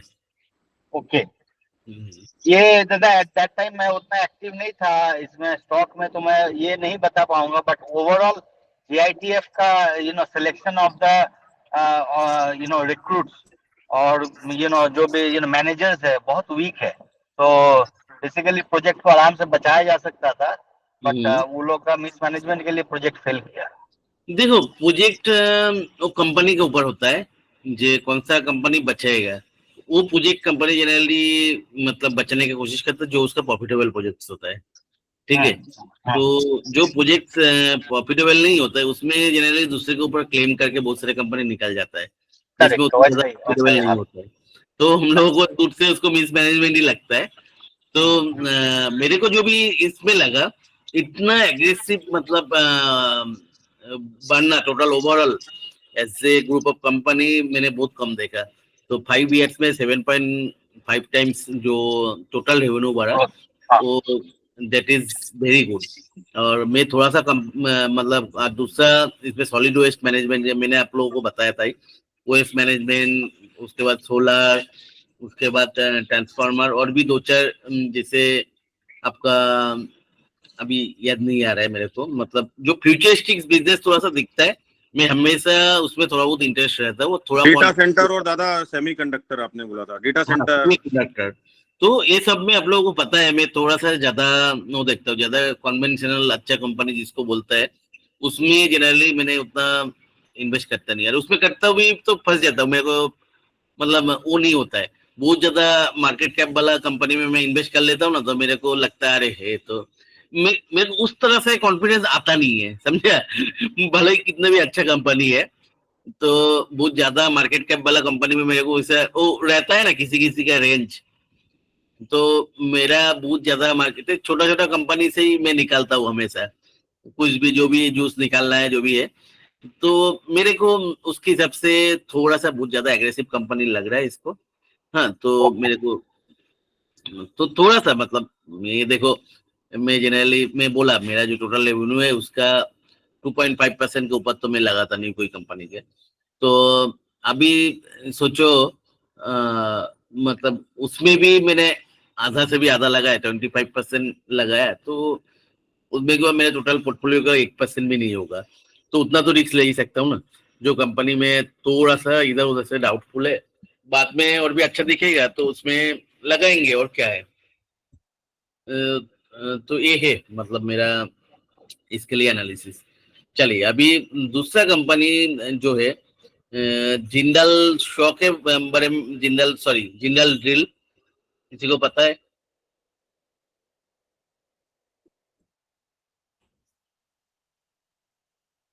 किसी को पता नहीं है जिंदल ड्रिल के बारे में? दादा ये बेसिकली वो जिंदल ड्रिलिंग कंपनी वो ऑयल एंड गैस सेक्टर को ना का स्टेपल वो बिजनेस प्रोवाइड करती है। बट रिसेंट टाइम्स में तो काफी चल चुका है, इससे ज्यादा मुझे इसके बारे में पता नहीं है। देखो, अगर देखोगे ये जो हाई था 2009-10 का, तो उसके बाद एक कंसोलिडेशन फेज में चला गया था। ऑब्वियसली मैंने इसको बहुत पहले लिया, मैंने इस जगह पे लिया था, ठीक है, 320-25। अभी मैं फ्री शेयर होल्ड कर रहा हूँ, लेकिन मैं अभी भी सोच रहा हूँ थोड़ा सा बढ़ाने के लिए।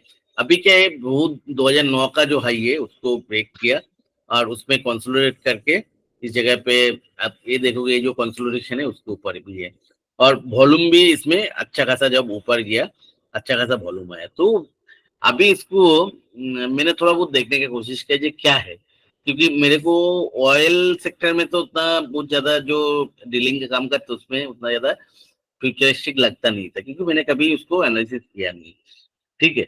तो और दूसरा जो गैस सेक्टर है मतलब उसमें है फ्यूचर, ठीक है। उसमें क्योंकि इंडिया अभी पेट्रोल बेस्ड इकोनॉमी से गैस बेस्ड इकोनॉमी में जा रहा है, तो अभी ये लोग जनरली क्या करते हैं, इसका अगर बिजनेस देखोगे, जो आपको जो सी में आपको क्या कहते हैं, जो ऑयल आपको एक्सट्रैक्ट करते हैं ना, ऑयल या तो गैस, उसके लिए वो जैकअप रिग्स बोलता है, वो करना पड़ता है। एक तो स्टेशन लगाना पड़ता है, ठीक है।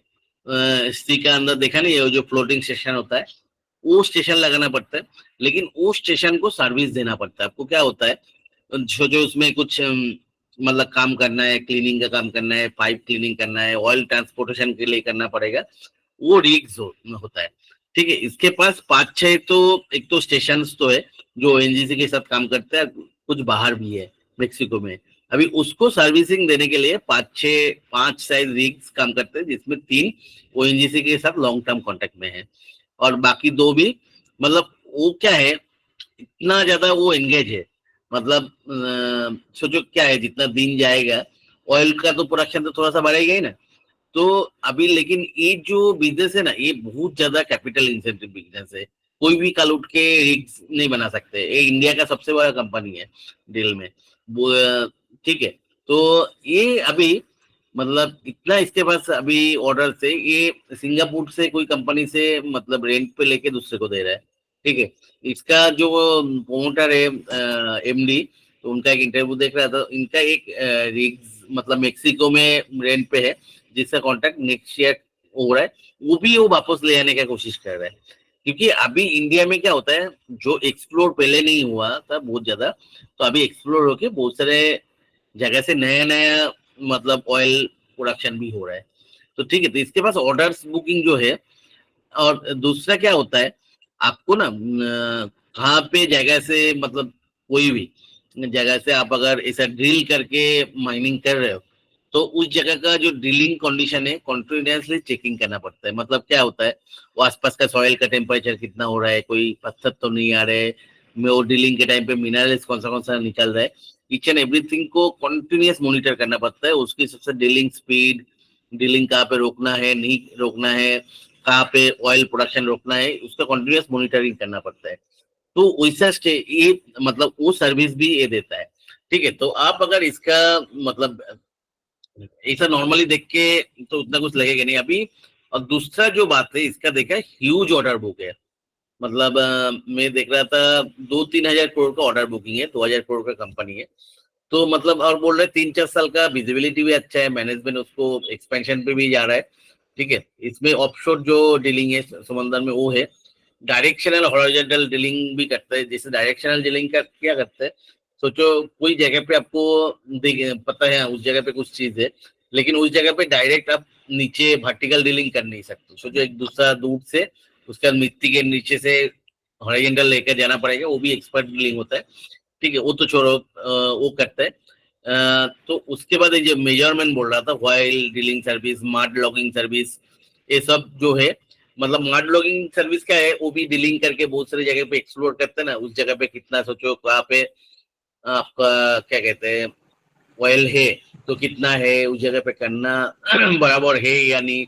मतलब बहुत टाइम क्या होता है, डीलिंग का खर्चा ही नहीं आएगा, तो आपको उस जगह पे ऑयल प्रोडक्शन करके तो फायदा नहीं है, या तो गैस प्रोडक्शन करके फायदा नहीं है। उस तरह का सर्वे का भी ये करते हैं, ठीक है। ये मैक्सिमम जो मेजोरिटी वो करते हैं ओएनजीसी के साथ करते हैं। इसका ऑपरेशनल कैपेसिटी जो बोल रहा था, देखो इसका जो है जैकअप जो रिग्स है वो 3 मैंने बोला ओएनजीसी के साथ पूरा है, और टोटल 5 है, ठीक है। और उसके बाद 8 डायरेक्शनल ड्रिलिंग सेट्स, जो डायरेक्शन का वाइज जो हॉरिजॉन्टल एकदम वर्टिकल नहीं होता है। उसके बाद 16 जो मड लगिंग, जो मैंने बोला ना ड्रिलिंग के टाइम पे सब कुछ चेक करना पड़ता है। तो जो भी है जितना दिन जाएगा, देखो अभी एक्सट्रैक्शन तो बढ़ेगा ही, ये बिजनेस तो फ्यूचर तो एक है। ऑब्वियसली एक जो चीज है ऑयल का, मतलब जो प्राइस कम ज्यादा होता है उसके ऊपर इसका बहुत ज्यादा डिपेंड करता है। तो ऑयल का प्राइस कम हो जाता है तो ऑब्वियसली तो डीलिंग मतलब ऑयल प्रोडक्शन कम हो जाता है, तो इसको बिजनेस कम मिलता है। लेकिन अभी आप अगर देखोगे लास्ट 5-6 साल से ऑयल का प्राइस ऑलमोस्ट स्टेबल है, और इसको अच्छा बिजनेस भी मिल रहा है। प्लस मेरा जो है चार्ट अच्छा है, तो थोड़ा सा क्वांटिटी इसमें ले सकता है। तो और इस जगह पे बैलेंस शीट में देखेंगे बिजनेस एक स्टेबल ग्रोथ तो है बिजनेस में, ऐसा नहीं है जैसे 2018, चलो 18 में तो बहुत खराब था, तो 19 में चलो देखते हैं, 19 में भी देखोगे उधर से बिजनेस बहुत ज्यादा है, 18 में तो लॉस में था, ठीक है। इनफैक्ट जो इस जगह पे कभी भी आप देखोगे 15 से 30 करोड़ से ज्यादा था नहीं, लेकिन इस टाइम एक बिजनेस का सबसे अच्छा टाइम जो दिख रहा है in terms of profitable. Loan भी उतना ज्यादा है नहीं, और इनके एक्सपेक्ट कर रहा है जितना दिन जाएगा ये पार्ट जो जगह रिग्स है उसका रेंट भी बढ़ेगा, तो अच्छा रिजर्व है, लोन उतना ज्यादा नहीं है। तो और इस जगह पे मैं जो प्रेजेंटेशन देख रहा था इस जगह पे मतलब अच्छा है, मतलब अफसोस कंपनी मतलब एकदम वेरी क्लीन है, अच्छा ग्रोथ है, और प्रोमोटर का भी विजिबिलिटी अच्छा है बिजनेस लेके। और सबसे बड़ा बात है ये फील्ड में एक्सपर्टाइज चाहिए होता है, काल उठ के कोई भी मतलब अच्छा खासा एंटीवेरियर है इस फील्ड में, ऐसा नहीं काल उठ के कोई भी वो सर्विस आपको देने लग जाएगा एकदम एग्जैक्टली। मतलब सिर्फ ऑयल ड्रिलिंग नहीं है, इन लोग जो मार्ट ब्लॉगिंग सर्विस देते हैं, सब कुछ देते हैं, वो oil and gas explore other mineral explore करने के लिए वो सर्विस चाहिए होता है। तो ये सब जो भी बिजनेस है इसका एक्सपर्टाइज बेस्ड है, और ऑब्वियसली पीओडी के, तो मेरे को लग रहा है एक अच्छा पीओड चल रहा है, तो इस जगह पे हम लोगों को डबल ट्रिपल एक मिल सकता है। तो और तो कुछ नहीं है, मैं ऑलरेडी मतलब फ्री स्टॉक होल्ड कर रहा हूँ अभी, इस जगह पे एंट्री के लिए अच्छा भी दिख रहा है, तो हम लोग इसको सोच सकते हैं। बोलिए आप लोग क्या इसको एनालिसिस किया? दादा मैं संदीप मैं बोल रहा हूँ, इसमें मैंने भी एंट्री किया था अगस्त सितंबर में। बेसिकली वो मैंने न्यूज बेस किया था, कंपनी तो अच्छा था क्योंकि अगस्त सितंबर में इसको ओएनजीसी के अगेंस्ट में सुप्रीम कोर्ट ने अवार्ड किया था 160 करोड़ का बेनिफिट। हाँ। तो वो उसने 160 करोड़ में से कुछ तो उसने लोन रिपे कर दिया, और बाकी उसने अभी भी रखा हुआ है अपने पास में, कल को कहीं पे कुछ दिक्कत हो तो वो भी कंटिजेंसी में आज की डेट में भी रखा हुआ है उसने, कि अगर कोई डिसीजन रिवर्स हुआ तो। मेरे को लगा कि वो अच्छा था, तो इसलिए मैंने 420 या 430 पे एंट्री किया था। बट मैंने उस वक्त में स्टडी भी किया था कंपनी का। आपने सही बताया कि ये 30 साल का करीब एक्सपीरियंस है। जिंदल ग्रुप कंपनी है जिसमें महाराष्ट्र सीमलेस, जिंदल पाइप, ये सब इसका ग्रुप कंपनी है, और सपोर्ट भी करता है इसको फाइनेंशियली भी। इसके पास में 5 रिग था, 3 इसका, 2 इसका खुद का है और 3 ग्रुप कंपनी इसके नाम पे है, और ऑपरेट यही करता है।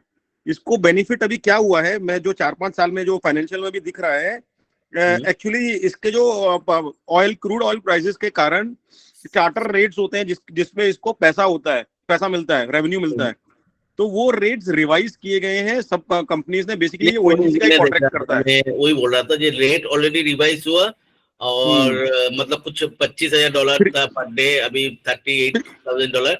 नहीं दादा, 60 से 70 हजार हो गया है अभी रेट। अच्छा, तो 3 टाइम्स हो गया है। मतलब एक्सपेक्ट करें कुछ $80,000 ऐसा कुछ हो जाएगा हाँ, फ्यूचर में। तो उसका इसको बेनिफिट मिल रहा है, इसलिए इसका प्रॉफिटेबिलिटी जो है, ऑपरेशनल एफिशिएंसी तो बहुत बढ़िया है, मगर इसको इसका फायदा भी मिला है क्योंकि क्रूड ऑयल प्राइसेस और लोग इन्वेस्ट कर रहे हैं ऑफशोर में, ऑयल कंपनीज, तो he is getting benefited out of that. तो अच्छा है, मतलब ग्रुप स्ट्रांग है, कंपनी बैलेंस शीट स्ट्रांग है, एक्सपीरियंस अच्छा है। मेरे पास भी फ्री शेयर है आपकी तरह, मगर मेरे को भी, अब आपने बोला तो मेरे को भी लग रहा है कि इसमें दोबारा री इन्वेस्टमेंट मेरे को लग रहा है जो भी है, बहुत सारी चीज हम लोगों को पता नहीं है, चार्ट देख के लग रहा है और भी बड़ा मूव इसमें आएगा। ठीक है, तो और बोलिए, और तो कोई बोलिए, सिर्फ संदीप जी बोल रहे हैं, आज गोविंद जी नहीं है, तो बोलिए और किसी को कुछ ऐड करना है? आप लोग स्टडी करते नहीं हो, ठीक है, मेरे को जो बोलना है फटाफट बोल के मैं खत्म कर देता हूँ। तो इनफैक्ट मतलब मेरे पास फ्री स्टॉक से यार उतना ज्यादा पैसा है नहीं, तो मैं थोड़ा सा इसको ऐड करूंगा, लेकिन ऐड करने के लिए अच्छा है, तो मतलब उसे कुछ नहीं है। और तीसरा जो कंपनी है वो जॉस्ट इंजीनियरिंग है। चलो पहले आप लोगों का सुनूंगा मैं, उसके बाद मेरा बोलूंगा, नहीं तो आप लोग कुछ बोलते नहीं हो।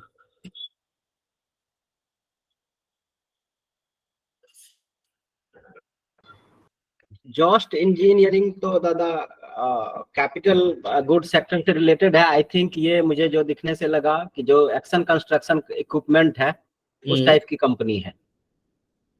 और नहीं नहीं नहीं, ये जो वेयर हाउसिंग में अपने जो छोटा छोटा मशीन टाइप सा जो होता है, जो कैरेज टाइप का जिससे स्टैकिंग करते हैं, ये वो बनाता है 2-3। क्योंकि मैंने ये कंपनी को मिला हुआ हूँ और देखा है 10 साल पहले, तब मैनेजमेंट डिफरेंट था, कोई पारसीज थे। ये बिका है, मेरे को अभी पूरा याद नहीं है, but I met them 10 years back.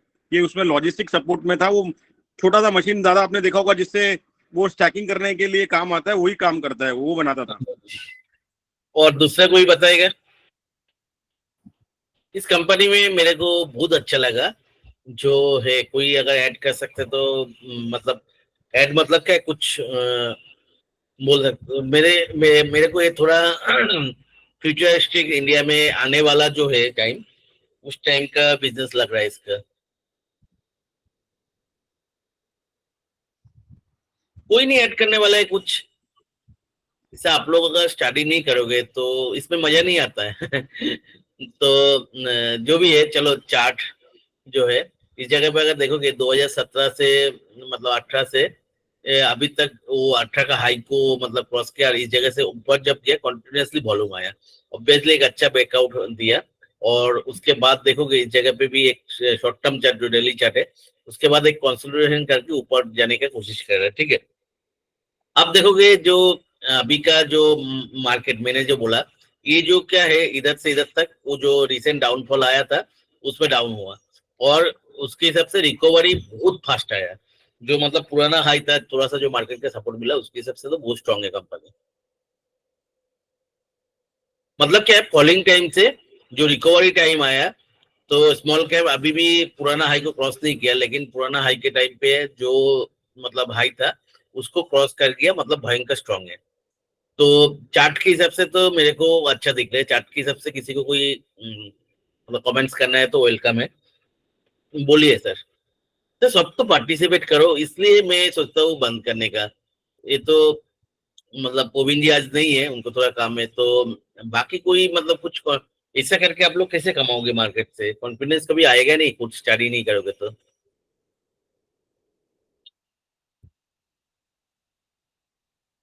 कोई तो सर कुछ बोलो। चलो अभी इसका जो है बिजनेस थोड़ा सा ही बोला। देखो आज के दिन में इंडिया में आप देखो 2-3 केस है। एक तो वेयर हाउसिंग, पहले 10 साल पहले कैसे वेयर हाउस मैनेज होता था, सिर्फ 450 करोड़ की कंपनी है, बहुत ज्यादा बड़ा कंपनी है नहीं। तो कैसे मैनेज होता था पहले वेयर हाउस, कोई बता पाएगा? बहुत सारे लोग हैं, कुछ तो बोलो, गलत होगा ठीक है। पहले मैनुअली मैनेज करते थे दादा, लेबर के थ्रू जो है ना उसको स्टैकिंग करते थे। अभी जो है छोटे छोटे मशीन आ गए हैं ना। हाँ, क्यों कर रहे हैं? क्योंकि प्रोफेशनली में बहुत बड़े बड़े वेयर हाउस हो गए, वेयर हाउस की रिक्वायरमेंट बढ़ गई है। और खास करके जो मतलब जो वेयर हाउस मैनेजमेंट में या मटेरियल हैंडलिंग में जो वेस्टेज होता था, वो उससे काफी ज्यादा उसमें अभी जो है सो इम्प्रूवमेंट हुआ है। थोड़ा सा ही आपने बोला वैसा नहीं है। हाँ बोलिए, कुछ बोल रहा था अमृत जी। ये company sir tool and material handling वाला भी सामान बनाता है सर। सिर्फ मटेरियल हैंडलिंग वाला सामान बनाता ऐसा नहीं है, ये वेयर हाउस कॉन्सेप्ट भी करता है। कैसे कम स्पेस में आप अच्छा वेयर हाउस बना सकते हो, वो भी ये करता है, ठीक है। कंप्लीट सॉल्यूशन आपको देता है, ये क्या क्या चाहिए। और दूसरा है, कोई भी जगह पे जो आपका एग्जिस्टिंग वेयर हाउस है उसमें मटेरियल हैंडलिंग इक्विपमेंट चाहिए तो उसमें वो रेंट पे भी देते हैं, ठीक है। तो वो भी एक इसका बिजनेस है। और दूसरा जो वो इक्विपमेंट से वो बनाता है भी है, और इसने नया इसका एक्सपेंशन भी कर रहा है, जमीन भी ले चुका है। और उसका शायद ये 2023 के एंड से प्रोडक्शन चालू होने वाला बात था, तो थोड़ा सा डिले भी हुआ, लेकिन मतलब टोटली जो है मटेरियल हैंडलिंग वाला जो बिजनेस है उस बिजनेस में है। बहुत छोटा सॉल्यूशन प्रोवाइड करता है उसको। हाँ, मतलब टोटल कंप्लीट सॉल्यूशन देते हैं किसी को। देखो अभी इसके लिए आपको थोड़ा इकोनॉमी का समझना पड़ेगा, लॉजिस्टिक्स बिजनेस को समझना पड़ेगा इस कंपनी को समझने के लिए। आज के दिन में सबको पता है इंडिया का इकोनॉमी बूम है, इंडस्ट्री बढ़ रहा है, और कोई भी कंपनी, आप इंफ्रास्ट्रक्चर कंपनी उठा लो, मैक्सिमम कंपनी का ऑर्डर बुक फुल है। मैं भी इंडस्ट्री में वो मैं भी देख रहा हूँ, हमारे इधर भी ऑर्डर इतना है, हम लोग चला नहीं पा रहे, इस तरह का है। मतलब हर जगह पे देखो, अभी इंडिया में क्या है, चाइना प्लस वन का कॉन्सेप्ट वो एक दिन में नहीं होता है, वो धीरे धीरे हो रहा है। तो इंडस्ट्री तो बढ़ रहा है इंडिया में, जो पहले चाइना में होता था वो ऑर्डर्स आ रहे हैं, नया नया इंडस्ट्री हो रहा है, नए नए सेक्टर में ग्रोथ हो रहा है। तो आपको लॉजिस्टिक्स कंपनी क्या करते हैं, आपको सोचो कोई माल जैसे लोग बनाया, ठीक है, वो लेके एक वो तो इमीडिएटली जैसे प्रोडक्शन हो गया ट्रांसपोर्ट कर दिया, ठीक है, ट्रांसपोर्ट कर दिया, लेकिन जब तक पेमेंट नहीं आता है, बहुत सारी चीज होता है, पेमेंट का कमिटमेंट नहीं आता है, रिलीज नहीं होता है, वो ट्रांसपोर्ट वाला लॉजिस्टिक्स वाला लेके क्या करते हैं, उसको वेयर हाउसिंग करते हैं।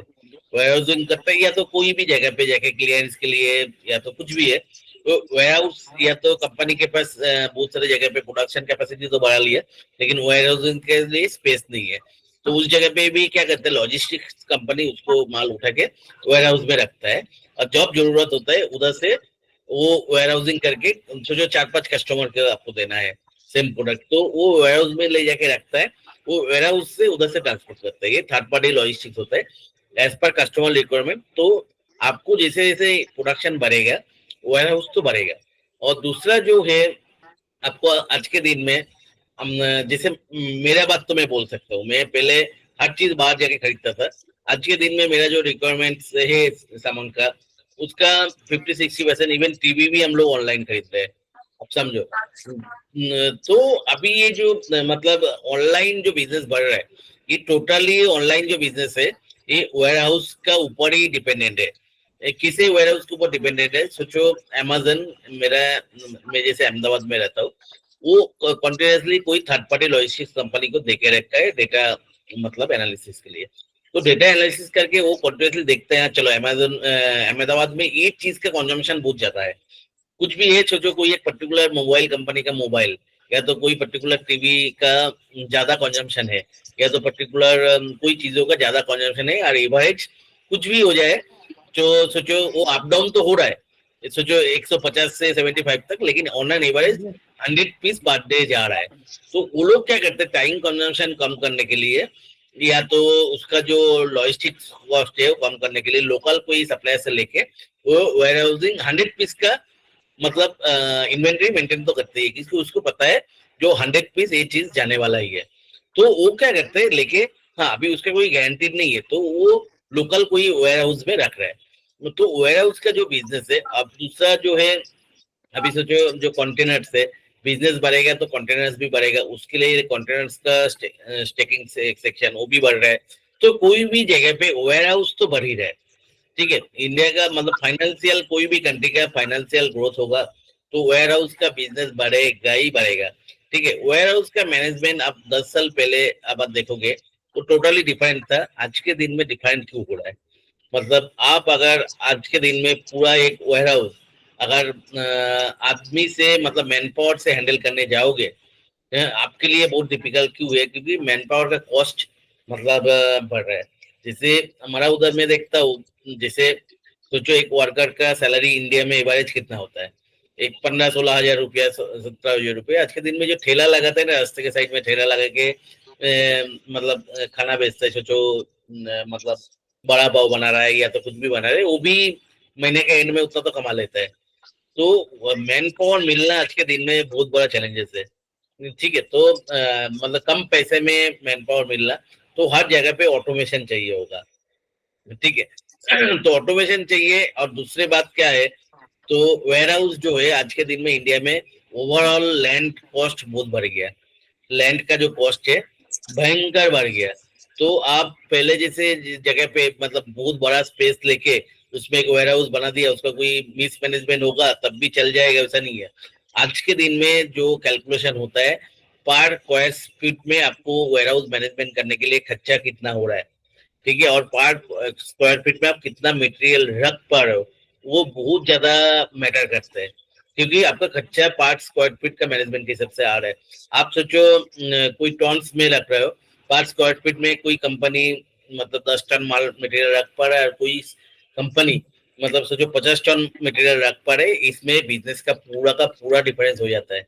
क्योंकि 5 स्क्वायर फीट में सोचो उसमें लाइट लगाना पड़ेगा, उसकी सबसे खर्चा है, पावर का खर्चा है, मैन पावर का खर्चा है, ईच एंड एवरीथिंग है। और सबसे बड़ा बात है उतना बड़ा एक स्ट्रक्चर आपको, तो आप अगर छोटा स्ट्रक्चर में ज्यादा मैनेज कर पाओगे, ठीक है। तो अभी पहले क्या था, कोई भी वेयर हाउस में देखोगे, चलो अभी इसमें आपको पिक्चर से दिखाते हैं इस जगह पे। इसका वेबसाइट में चला जाता है, जिसे ये पिक्चर आप लोगों को दिख रहा है, एक मिनट, ये ज्यादा दिख रहा है। ये जो Calibration पिक्चर है से। एक वेयर हाउस का दिख रहा है, देखो कॉन्टिन्यूसली, अरे रोकता नहीं है। चलो अभी नीचे जाके देखते हैं सर्विसेज में, प्रोडक्ट्स, सर्विसेज।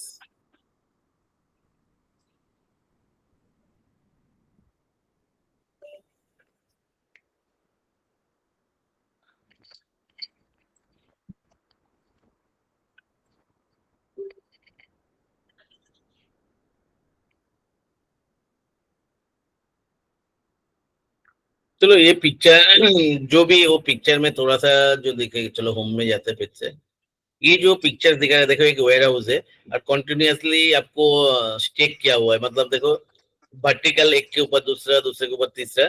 तो इस तरह का क्यों करते हैं? क्योंकि कम जगह में ज्यादा वो होता है। आपको सोचो बड़ा वेयर हाउस रख के सिर्फ एक ही स्टेप करोगे, तो पहले तो बात है वो जमीन खरीदने के लिए इतना पैसा होगा, तो आपको 5 स्क्वायर फीट में जो आपने जो लोन लिया उसका जो इंटरेस्ट पे करो 5 स्क्वायर फीट में बहुत ज्यादा हो जाता है, plus power, each and everything.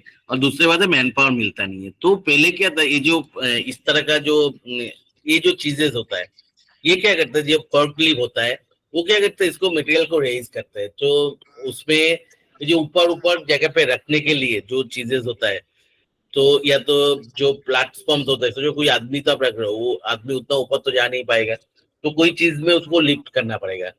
तो जो भी है, ये जो वेयर हाउस सोल्यूशन है आज के दिन में, ये जो इंस्ट्रूमेंट्स जो है, फॉर्कलिफ्ट हो गया और भी बहुत सारे, जैसे पहले क्या था, सोचो 2 आदमी मिला के कोई एक मटेरियल उठा के लेकर जा रहा है, तो आज के दिन में वो आप ट्रांसपोर्टेशन कोई मशीन से कर रहे हो। मशीन वो फॉर्कलिफ्ट उसको उठा के आराम से ले गया, उसके बाद वो ऊपर हो गया। जैसे इस जगह पे ही दिख रहा है एक आपको, ये जो इस तरह का जो स्ट्रक्चर, अरे ये रोकता ही नहीं है इधर। ये जो फॉर्कलिफ्ट टाइप का देखते हैं, ये क्या है, कभी भी वो मूव कर सकते हैं ऊपर, ठीक है। इस जगह पे नीचे है, जो कोई एक पैलेट उठा लिया और एकदम ऊपर तक वो चला गया, और उसके बाद उसको डाइव करके आप जो रैक है, रैक के ऊपर रख दिया, ठीक है। तो मतलब क्या है, अभी एक 2-3 आदमी से वो मतलब पहले क्या था, वो सब आदमी सीढ़िया लगाता था, सीढ़िया लगा के उसके ऊपर चढ़ाता था, लेकिन अभी एक मशीन से भी एक ऑपरेटर, एक आदमी के मतलब क्या, एक ऑपरेटर से वो आपकी लेबर 50 आदमी का काम है। तो जो भी है, मतलब लेबर कॉस्ट आपकी कम होगी ज्यादा। मैनेजमेंट के लिए। और दूसरा मैंने बोला जो 5 स्क्वायर फीट का काम होता है, मतलब कच्चा देखता है, तो उसके हिसाब से कंसल्टेंसी भी करता है, आप कम पेस में कैसे वो कर सकते हो।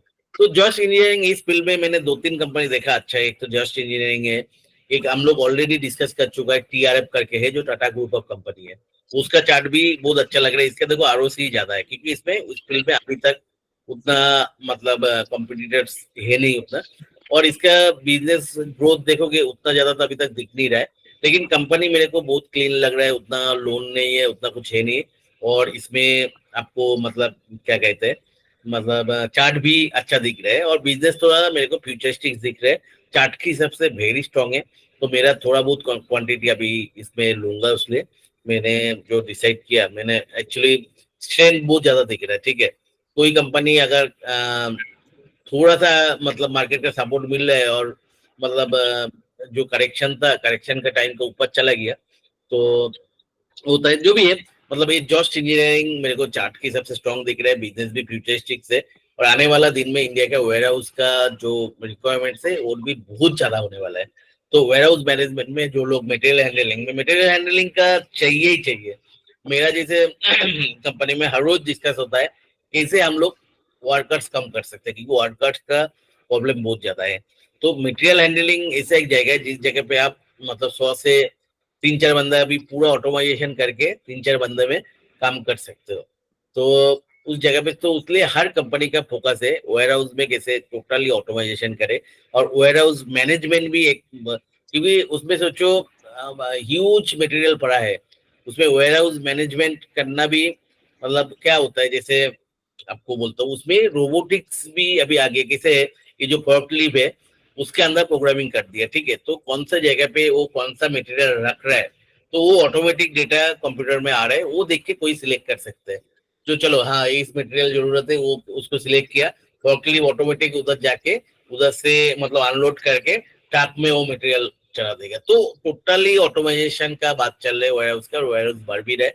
तो जो लोग ऐसा material handling equipment business warehouse management में, ऑब्वियसली उसमें एक फ्यूचर तो है। तो मेरे को ये बिजनेस कंपनी क्लीन देखते हैं, सबसे बड़ा बात है चार्ट अच्छा है, उसके बाद बिजनेस में फ्यूचर तो मेरे को दिख रहा है। तो जस्ट इंजीनियरिंग मैंने बहुत दिन से देख रहा हूँ, स्ट्रेंथ तो है और कॉन्टिन्यूसली वर्टिकल मूवमेंट मिल रहा है, और उसके साथ साथ वॉल्यूम भी बढ़ा है, तो ऑब्वियसली बहुत ज्यादा बढ़ गया। तो पूरा रिस्क तो मैं नहीं ले सकता, मैं लूंगा तब भी 40% 50% से लूंगा, कोई करेक्शन होगा तो फिर से और थोड़ा क्वांटिटी जैसे मैं करते रहता हूँ, टॉप लूजर से रहता है, ऐड करते रहता हूँ, तो इससे मेरे को अच्छा लग रहा है।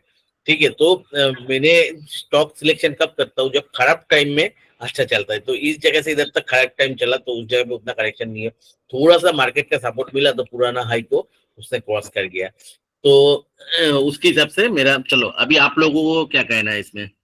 दादा मेरे को एक चीज पूछना था, मे भी आप आंसर कर पाएंगे। अभी ये पहले क्योंकि मैं इस कंपनी को मिला था कुछ 2013-2014 में, तब ये 10 रुपए का इसका फेस वैल्यू होता था। आज की डेट में इसका फेस वैल्यू, क्योंकि मेरे ख्याल से बार बार डिवाइड किया है, तो 2 रुपए है इसका फेस वैल्यू। तो उस वक्त मुझे याद है 200-250 रुपए से ये मैनेजमेंट इसका चेंज हुआ, तो कुछ 2015 में, मतलब शेयर इन्होंने शायद से किसी दूसरे को दिया था। पहले पारसी लोग थे सिर्फ इसके अंदर। तो ये 150, मेरे को जो याद है 150-200 रुपए से ये 1000 रुपए भागा था।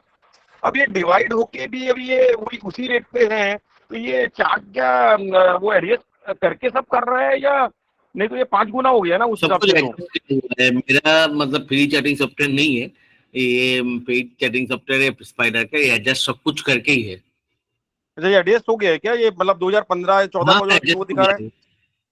एडजस्ट हो गया सर, अच्छा, कंफर्म एडजस्ट हो गया है। देखो बिना एडजस्ट का चार्ट भी इधर दिखता है, ये है बिना एडजस्ट का चार्ट, देखा, और तो एक है मतलब ये एडजस्ट का।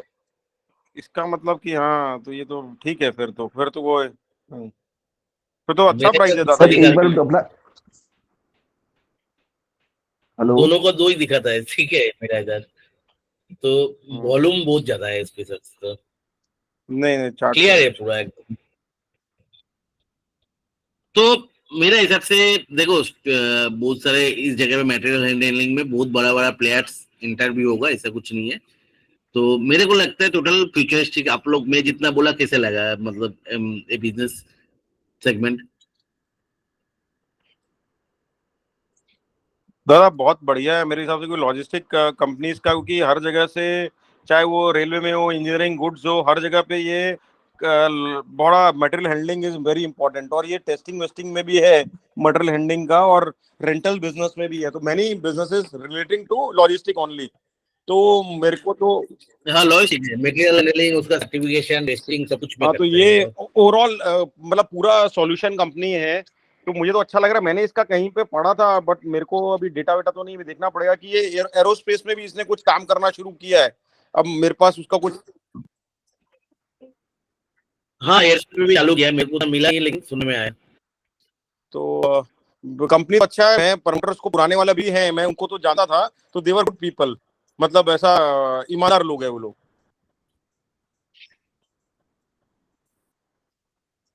ठीक है। और एक कंपनी जो दिख रहा था मेरे को, चलो ये कंपनी तो हम लोग जैसे new products, crash testing solution, इस F6 gas analyser, diesel gas analyser, तो इतना स्मार्ट मीटर टेस्ट, ये तो जो उसका टेस्टिंग से वो बात है। तो स्मार्ट मीटर टेस्टिंग में है तो ऑब्वियसली एक गुड आने वाला फील्ड है। ठीक है, तो इसका मेन जो बिजनेस है मटेरियल हैंडलिंग है। ठीक है, और इसने बहुत सारे सब्सिडरी भी खोला है, ठीक है, तो यूएसए में भी इसका ब्रांच खुल रहा है, जिस जगह पे मटेरियल हैंडलिंग इक्विपमेंट का बहुत ज्यादा रिक्वायरमेंट्स है। तो जो भी है, मेरे को एक फ्यूचरिस्टिक बिजनेस दिखता है इसमें। तो और दूसरा, इस फील्ड में और एक कंपनी है, टीआरएफ है। टीआरएफ के बारे में तो आप लोग सुना ही होगा। टीआरएफ ऑलरेडी टाटा हम लोग ग्रुप डिस्कस कंपनी है दादा। कर चुका हूँ इधर।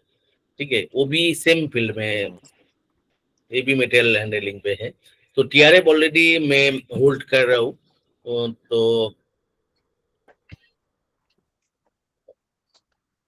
दादा ज्यादा जल्दी बढ़ेगा, इसका सर्किट रिवाइज हो गया है, 5% हो गया 2 से। टीआरएफ का टीआरएफ का हाँ, ठीक है, वो तो धीरे धीरे लेंगे ना। नहीं मतलब आप ज्यादा जल्दी बढ़ेगा शेयर बढ़ना होगा तो। तो टीआरएफ मेरे को एक अच्छा मतलब मटेरियल है। देखो, टाटा ग्रुप इस बिजनेस में घुस रहा है तो मतलब कुछ ना कुछ है ही ना मटेरियल हैंडलिंग में। तो अगर शेयर ट्राई किया था मैंने, बाई नहीं हो पा रहा। क्यों, अभी तो खुला है इधर। पता उस नहीं, दिन सर्किट में मेरी लगा था, आईडी मैं इस दिन दिखा था। मेरी आईडी है प्रॉब्लम है शायद। नहीं अभी मिल जाएगा, बीच में दादा सही कह रहे हैं, नहीं मिल रहा था तब सर्किट में था, मगर अभी आराम से मिल जाएगा। सर्किट भी रिवाइज, अब तो वैसे मिल रहा है, वैसे सर्किट रिवाइज हुआ तो आराम से मिलेगा। तो ठीक है, मतलब अरे और जॉस्ट जी, इंजीनियरिंग दोनों हम लोग हेलो। मटेरियल हैंडलिंग के लिए कर सकते हैं। दादा ये क्वेश्चन था। हेलो। अब बोलिए बोलिए। अच्छा, अभी संदीप ने एक क्वेश्चन पूछा जस्ट ये इंजीनियरिंग वाले का कि इसका फेस वैल्यू शायद 10 रुपए 1 रुपए 2 रुपए हो गया है। उसमें मेरा नेटवर्क थोड़ा इशू था तो मैं सुन नहीं पाया। क्या क्वेश्चन एक बार रिपीट करें संदीप जी? कुछ नहीं, उन्होंने जस्ट पूछा था ये चार्टिंग सॉफ्टवेयर है उसमें एडजस्टेड है या नहीं। मैं बोला एडजस्टेड है। अच्छा अच्छा, ओके।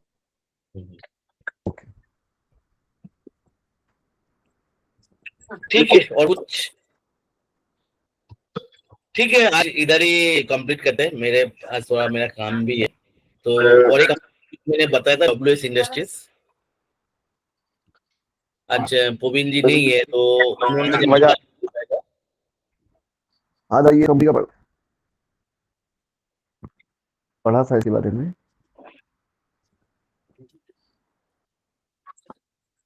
डब्ल्यू इंडस्ट्रीज भी मेरे को अच्छा लगा है कंपनी जो है। तो इसका कोड है 524220।